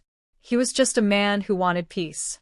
And somehow, that made him more dangerous than any warlord. The king's court. The city of Homsvold was stone and shadow, walls taller than trees, streets lined with soldiers, temples heavy with gold. Eirik had never seen such a place. He hated it immediately. Inside the long hall, tapestries of conquest hung on every wall. And at the end, on a throne of wolf bone and ashwood, sat King Halvar himself. Young but not weak, sharp-eyed, clean-bearded, robes like blood and coal. He motioned for Eirik to step forward. I've heard your valley stood when others fell, he said. Eirik bowed his head slightly. We didn't have a choice. There is always a choice, the king replied. You chose to defend. Others would have bargained. Bent the knee.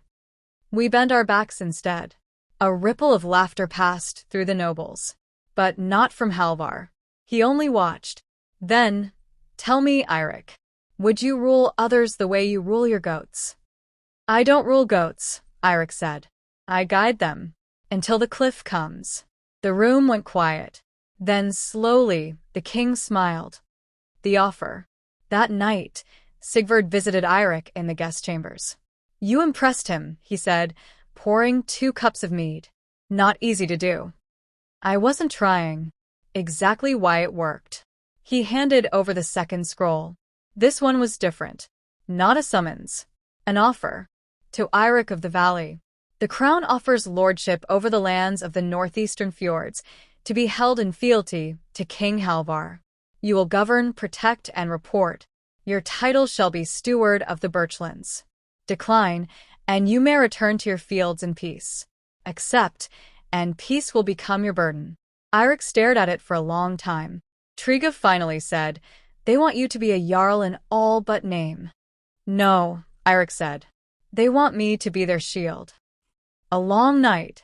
He walked the halls that night. Past stone statues. Past soldiers. Past drunk nobles toasting victories they never earned. And he thought, what happens if I say no? What happens if the next Jartan rises while no one watches the roads? What happens when the land cries for someone who remembers how to listen? He sat beneath an oak in the royal gardens and looked to the stars. And he remembered the birch tree. Its bent limbs. Its scarred trunk. Its roots, deeper than any blade could reach. And he knew his answer. A farmer's crown. He stood before the king the next day. I will serve, Eirik said. Not for gold. Not for glory. But because the land remembers what men forget.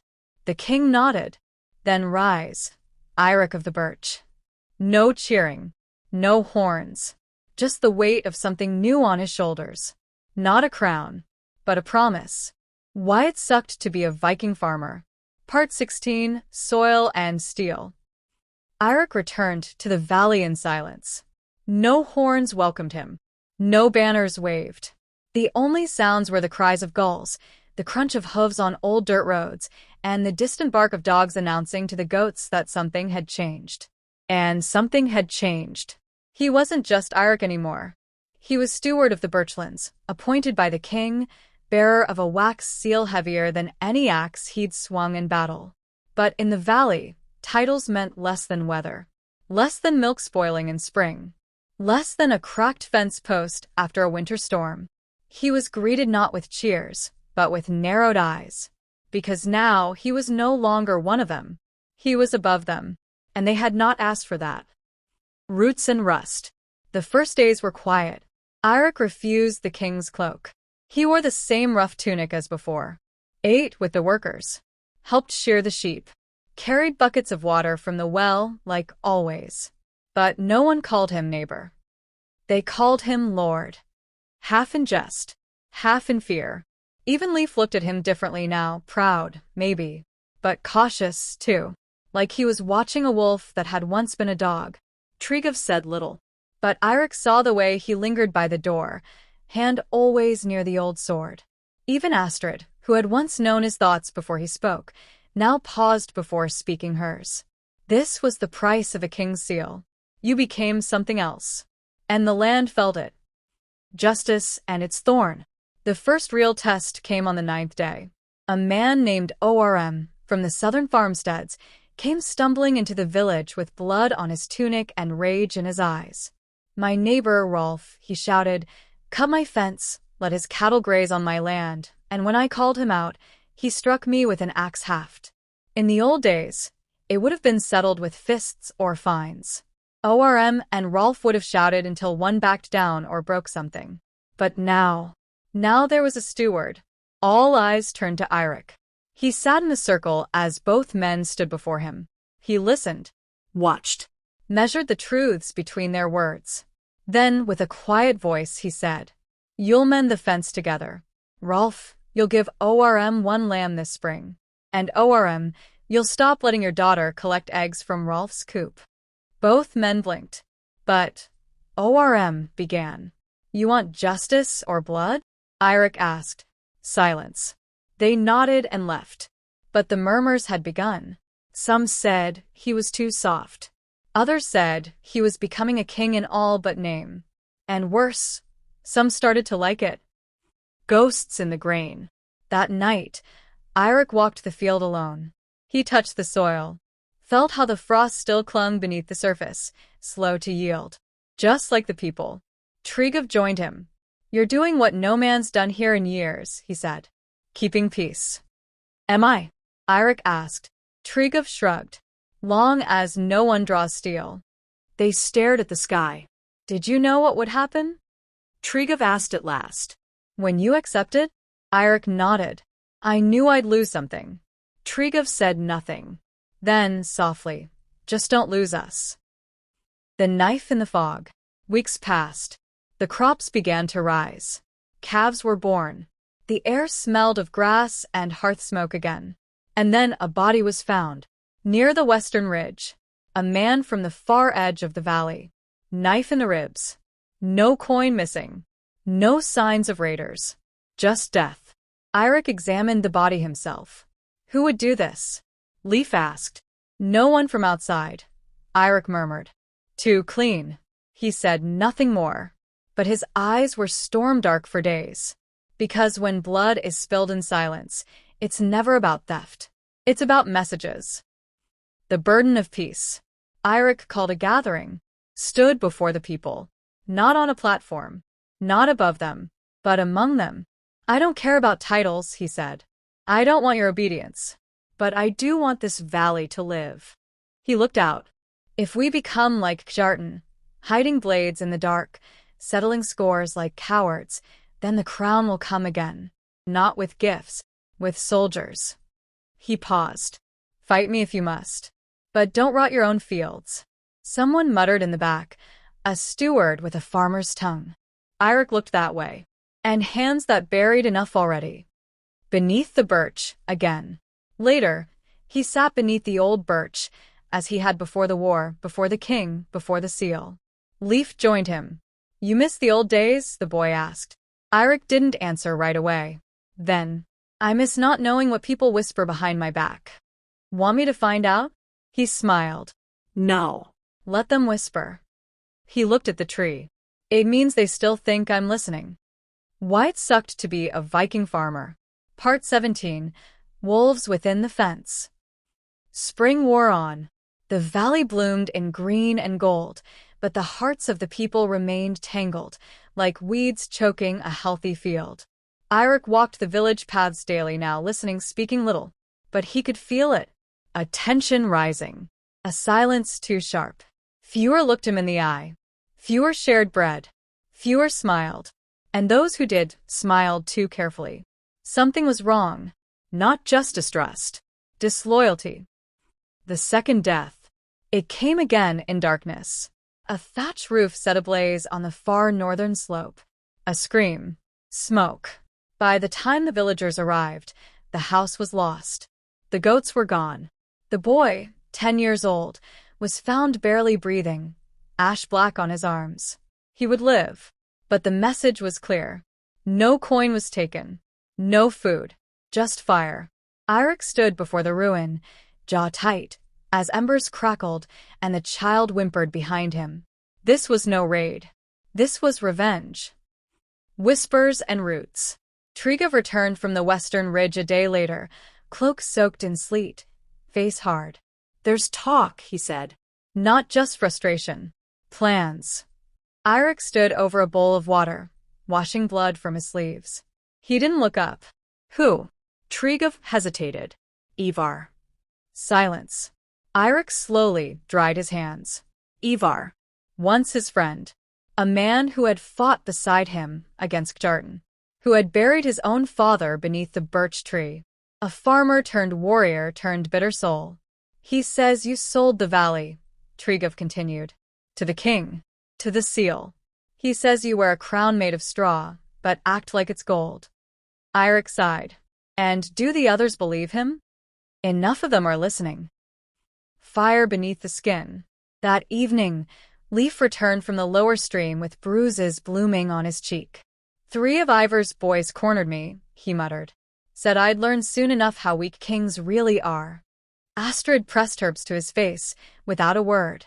Eirik stared at the hearth, hand resting on the axe that hadn't been lifted since the last war. I don't want to fight him, he said softly.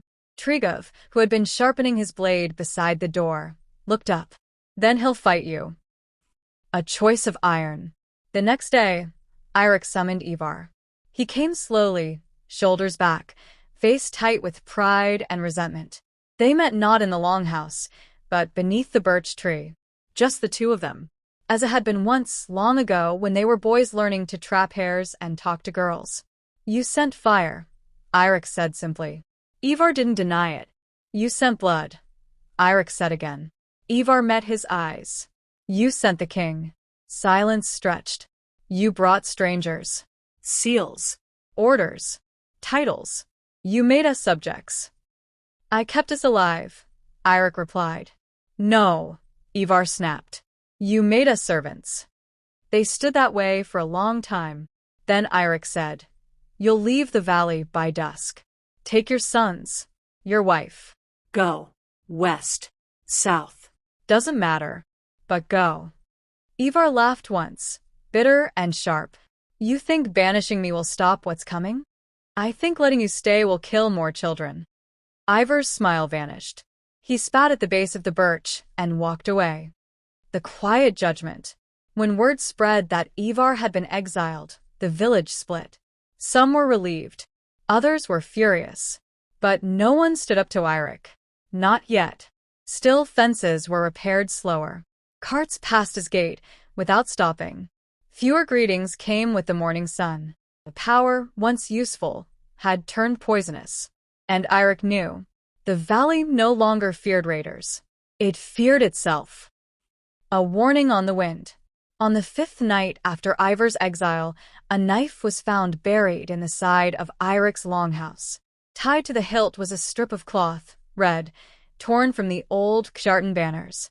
But the writing scrawled on it was in a hand Eirik recognized. When the field forgets its roots, the harvest dies. Tryggve read it aloud, then looked at Eirik. What now? Eirik stared into the fire again, and answered without blinking. Now we bury our dead, before they're dead. Why it sucked to be a Viking farmer. Part 18. The Reaping. Rain fell steady for days. The kind of cold, creeping rain that soaked bone, blunted steel, and turned roads to mire. The valley drank it in like a warning. Crops swelled. Mud thickened. And the whisper of rebellion, once a rumor, now felt like a pulse beneath every footstep. Eirik no longer slept. Each night, he walked the fence lines, sword sheathed but never far. Tryggve followed, silent as a shadow. Leif stayed inside, forbidden to come after dark.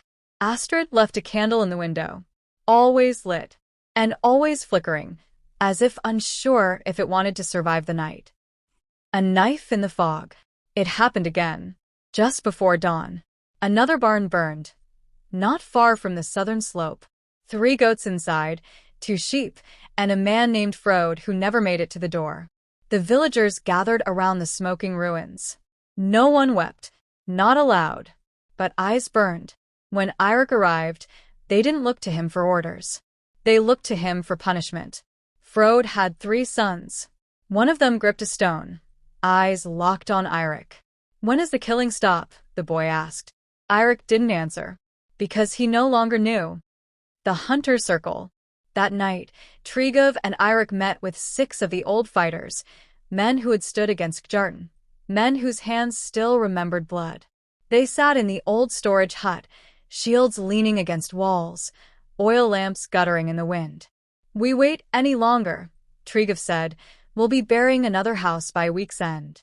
One of the men, Skorri, spat into the dirt. This isn't rebellion. It's rot. It spreads from the roots. Eirik stood, hands behind his back. Ivar left, but his fire didn't. He has friends still here. Neighbors. Kin. Maybe even blood hidden among us. He looked up. We find them. Quietly. We don't bring this into the open until we know who still breathes fire. And when we do, someone asked, then we give them a choice. Through the field and fog. For 6 days they hunted, not with swords, but with ears. Eyes. Shadows. A word here, a missing hammer, a rusted blade with ash on the hilt. Tryggve followed a trail from the burned barn to the stream, where footprints vanished into reeds. Scory found an old well cover disturbed, and a hidden cache of dried meat, flint, and iron hooks. Tools for survival. Or ambush. And Leaf, despite his father's warnings, overheard two young men whispering in the woodshed. He told Astrid. She told no one, except Eirik. The gathering storm. On the 7th night, Eirik called a meeting, not of the whole village, but of the 12 oldest bloodlines. They met beneath the birch, as tradition dictated. Rain still fell. The tree dripped like it wept. Eirik stood at the center, cloak soaked, voice quiet but hard.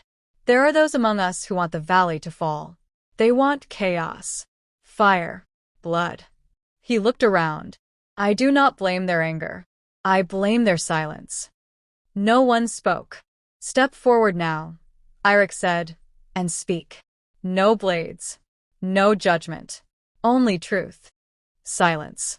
Then, finally, an old woman, Runa, once healer to 3 generations, spoke. Ivar's brother still walks these hills. He brings meat to the shadows. Then another.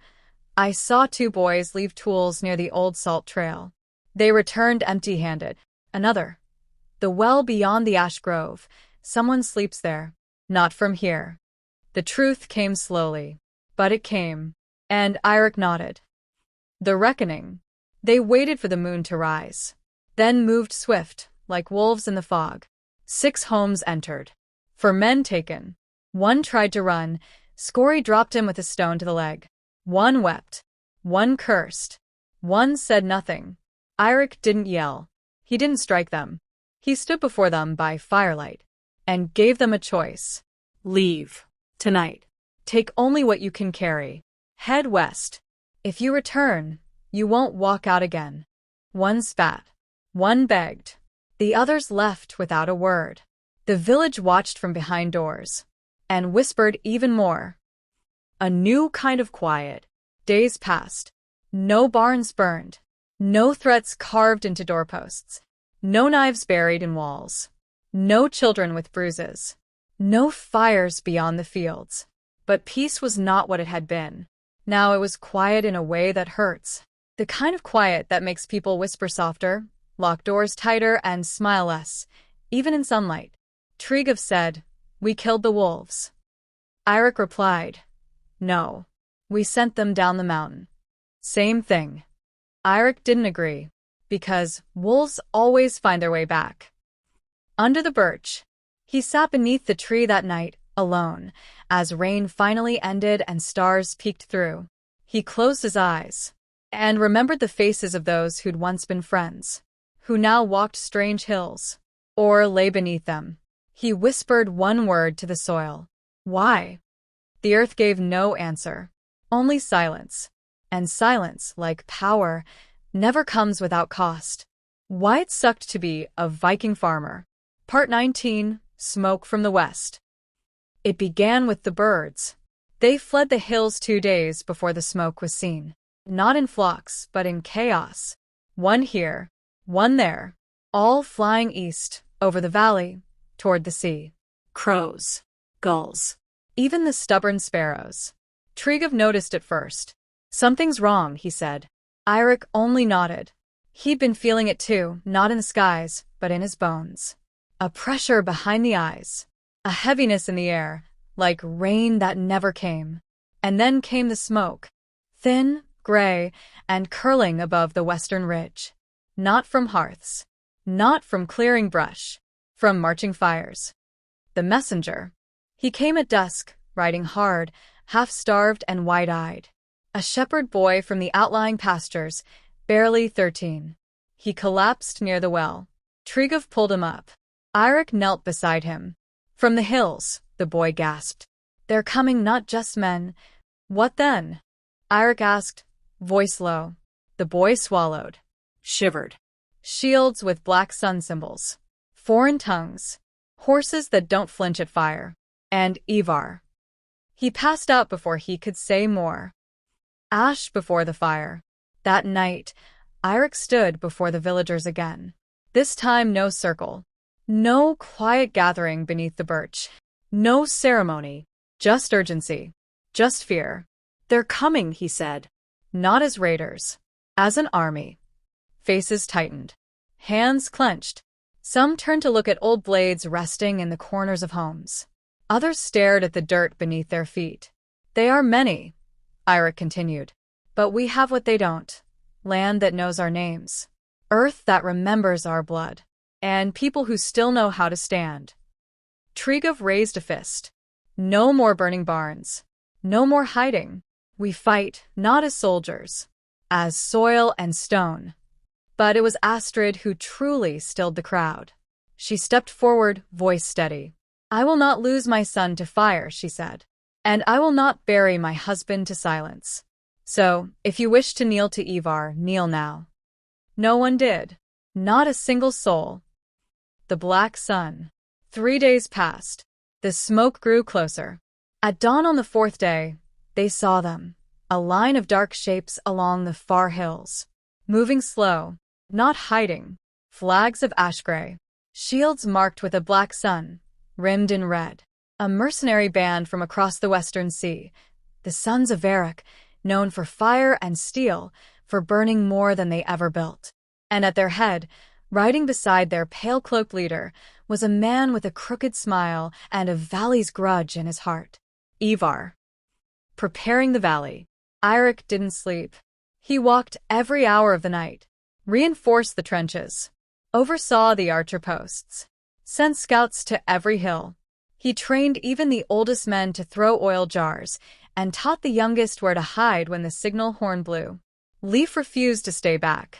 I'm not a child anymore, he said. You taught me to fight. Let me. Eirik placed a hand on his shoulder. I taught you to survive, he said. But if battle finds you, strike like it's the last breath this land will ever take. The eve of battle.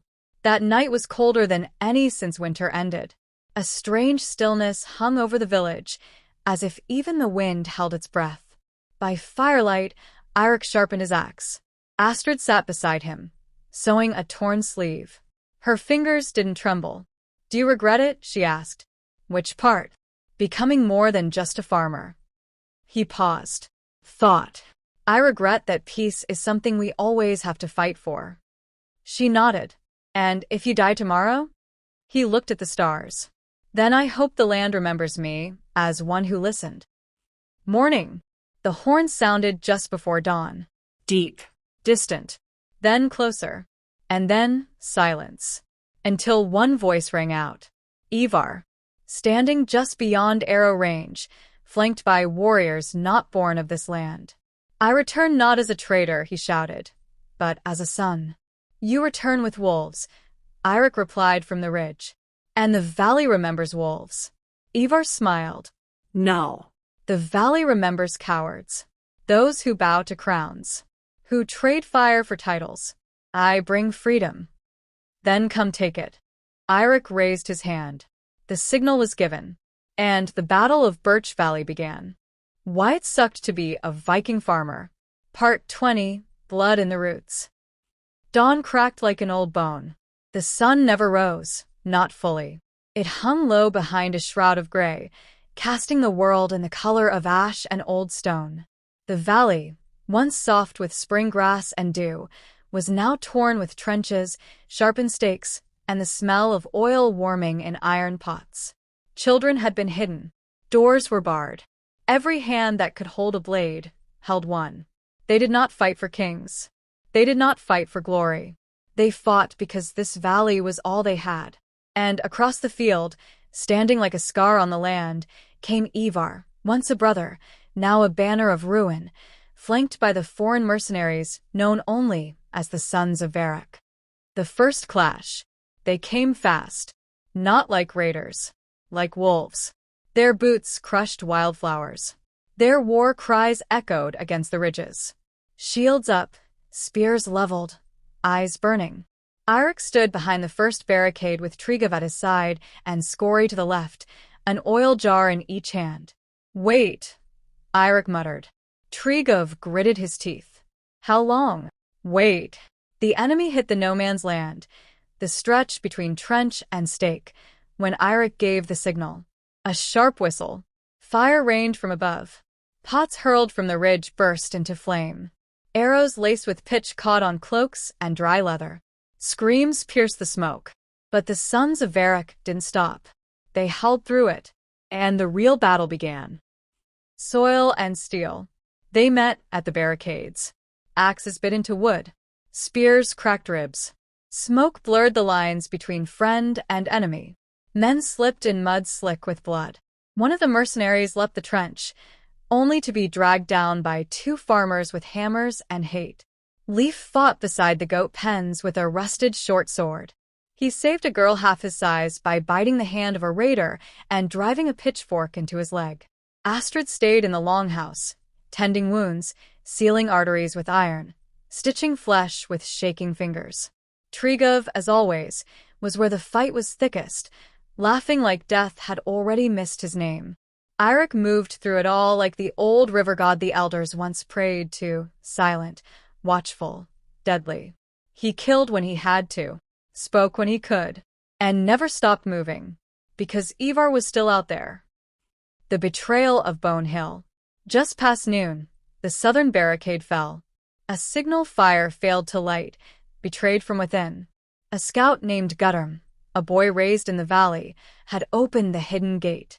A turncloak. His price was iron, and Ivar had paid it in foreign coin. The invaders poured through the gap. They set fire to the grain house. They toppled the altar stone. They reached the birch tree itself. But they did not break the line.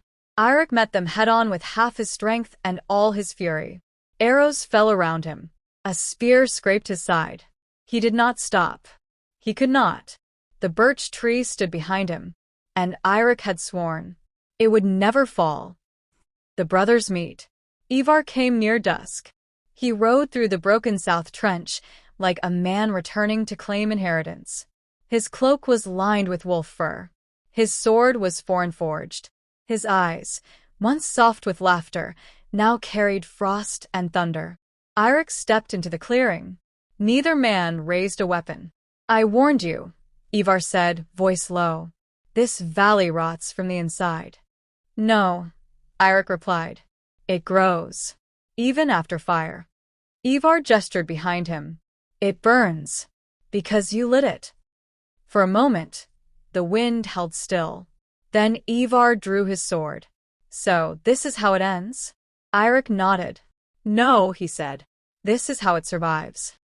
The duel. Steel met steel beneath the birch. Old friends, old blood, old promises, broken now under gray skies, and a world that no longer believed in mercy. They circled like wolves. Eirik fought with discipline, economy, roots in every step. Ivar fought like a man who had nothing left. Every swing screamed with rage, regret, betrayal. They bled. They stumbled.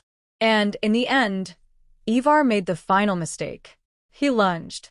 Eirik stepped aside and buried his axe into his shoulder. Not to kill, but to stop. Ivar collapsed, gasping, eyes wild. "You could have ended it." Eirik knelt beside him. "I just did." Aftermath. The sons of Varric, seeing their leader down, broke. Some ran. Some dropped weapons. A few fought to the last. But the valley held. The fires were put out. The wounded were carried home. The dead were named and buried. Ivar was not among them. Eirik kept him alive, bound him, sent him south in chains, to a king who would decide his fate. The valley watched in silence. And did not cheer. Because peace had returned. But not innocence.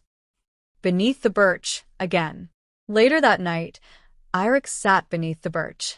It was scorched now. A limb gone, but it still stood. Tryggv joined him, blood still on his sleeve. "You think it's over?" Eirik didn't answer right away. "Then, no. But it's quiet.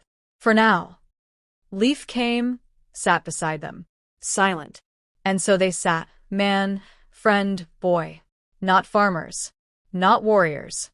Just people who had survived a storm they never asked for. Why it sucked to be a Viking farmer. Part 21. The King Summons. The valley was quiet, but it was not healed. Ash still blackened the soil in places. Burned fences were replaced with rope and stacked stone. Graves, newly dug, sat in rows like crooked teeth. The birch tree stood, scarred but alive, and that was enough for now. Eirik walked the paths daily. No weapon, no guards. The people nodded to him again, though slower than before.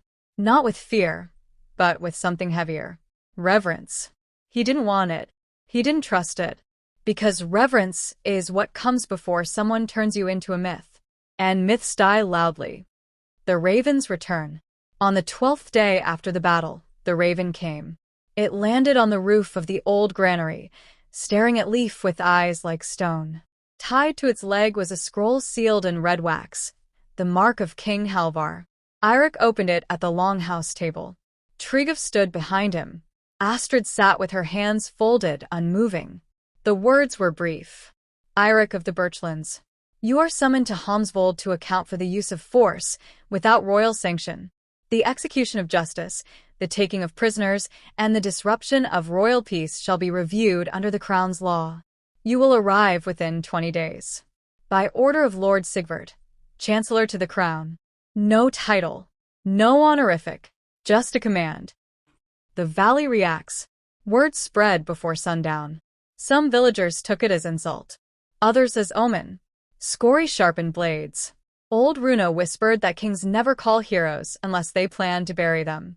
Leif paced the barnyard, muttering about soldiers with golden cloaks and swords that smelled of silver and punishment.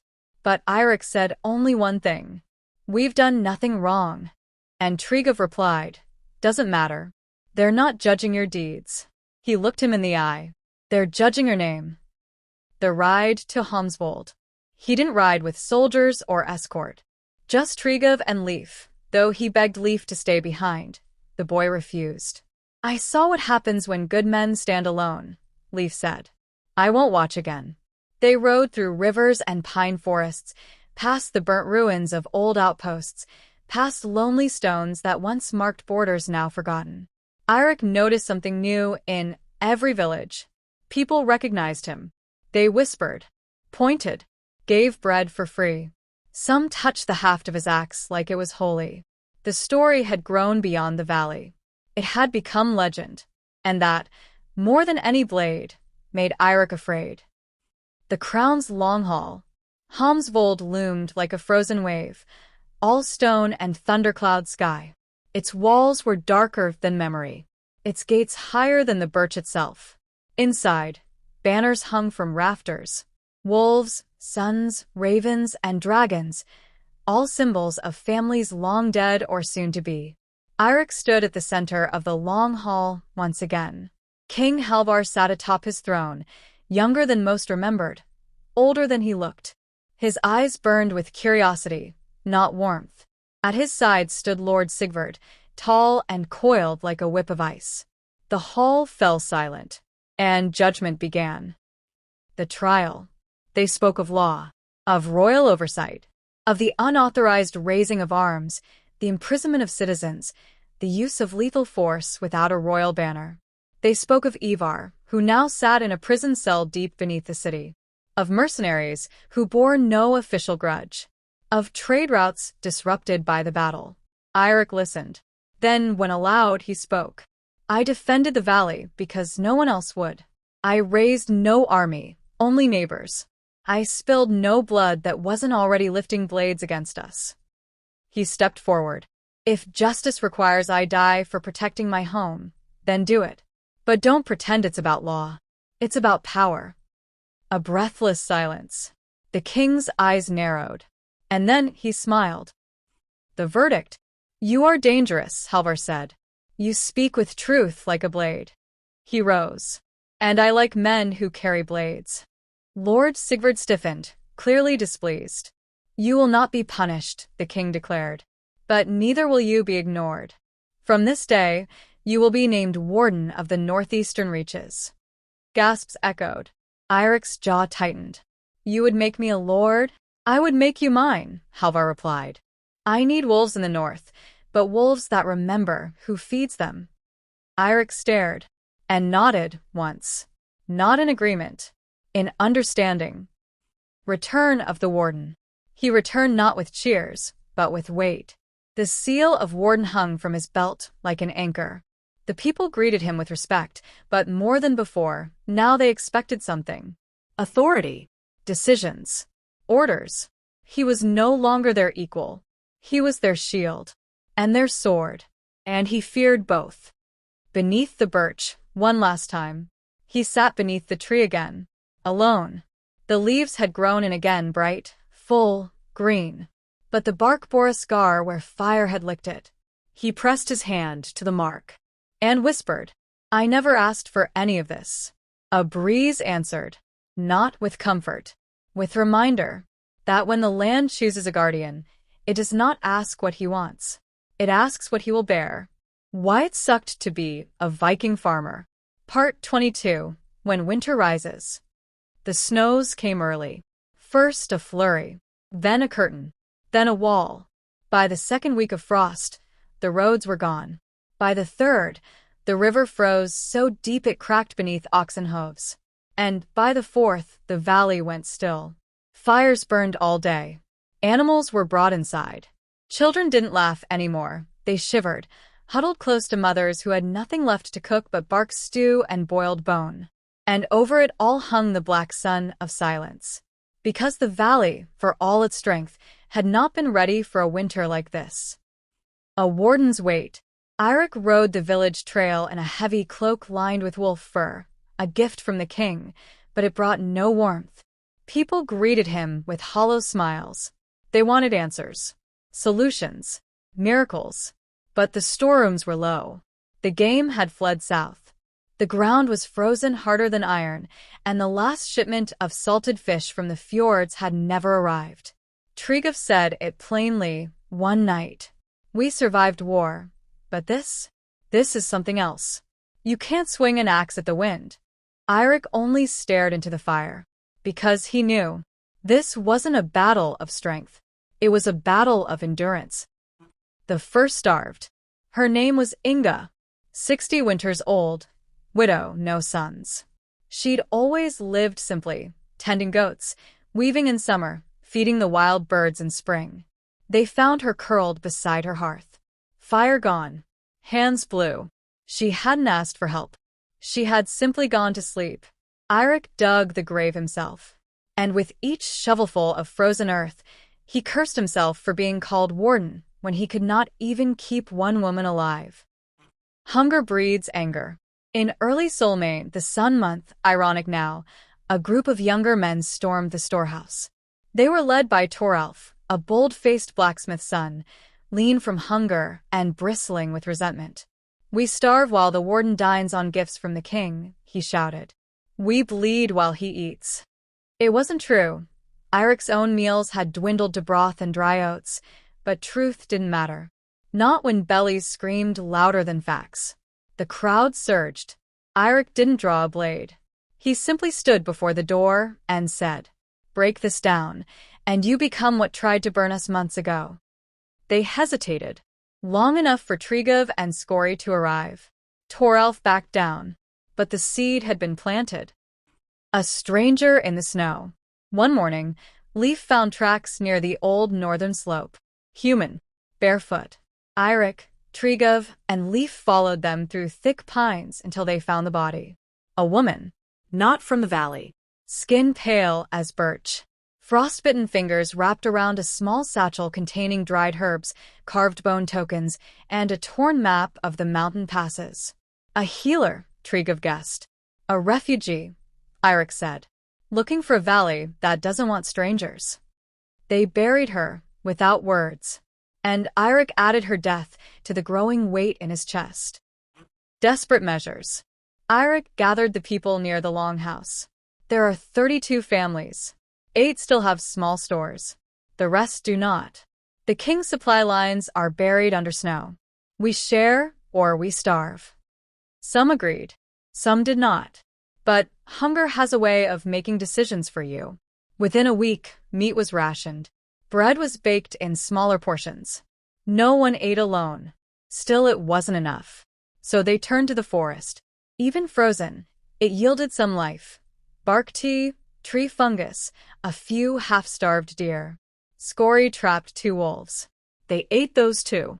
Leaf grew pale. Is this what survival tastes like? Eirik didn't answer. Because survival doesn't taste like anything. It only weighs. Sickness. It started as a cough. Then fever. Then sweat. Then the shivering. 4 fell ill within a day. Then 9. Astrid worked without sleep. Boiled roots. Burned feverwood. Washed linens with snow water. But for some, it wasn't enough. A child named Jorun died. Then her brother. Then a man whose name Eirik couldn't remember, only that he used to sing during spring sowing. The death toll was higher than any battle he had fought. And there was no enemy to strike. No foe to kill. Only the cold. And the silence. Breaking point. One night, Leif collapsed from exhaustion. Astrid wept quietly. Tryggve stopped sharpening his blade for the first time in days. Eirik stood in the doorway of the longhouse, watching the snow fall. His hands trembled. And for the first time since the war, he whispered, "I don't know if we're going to make it." Behind him, Astrid answered, "Then let us die as a people who tried." Light returns. On the 74th night of winter, something changed. The wind softened. A bird sang. The sun, pale and reluctant, broke through the clouds for the first time in weeks. A child ran barefoot through the snow and did not fall. And Eirik, standing beneath the birch tree now crusted with hoarfrost, whispered, "Just a little longer." Because spring was coming, and those who survived would remember.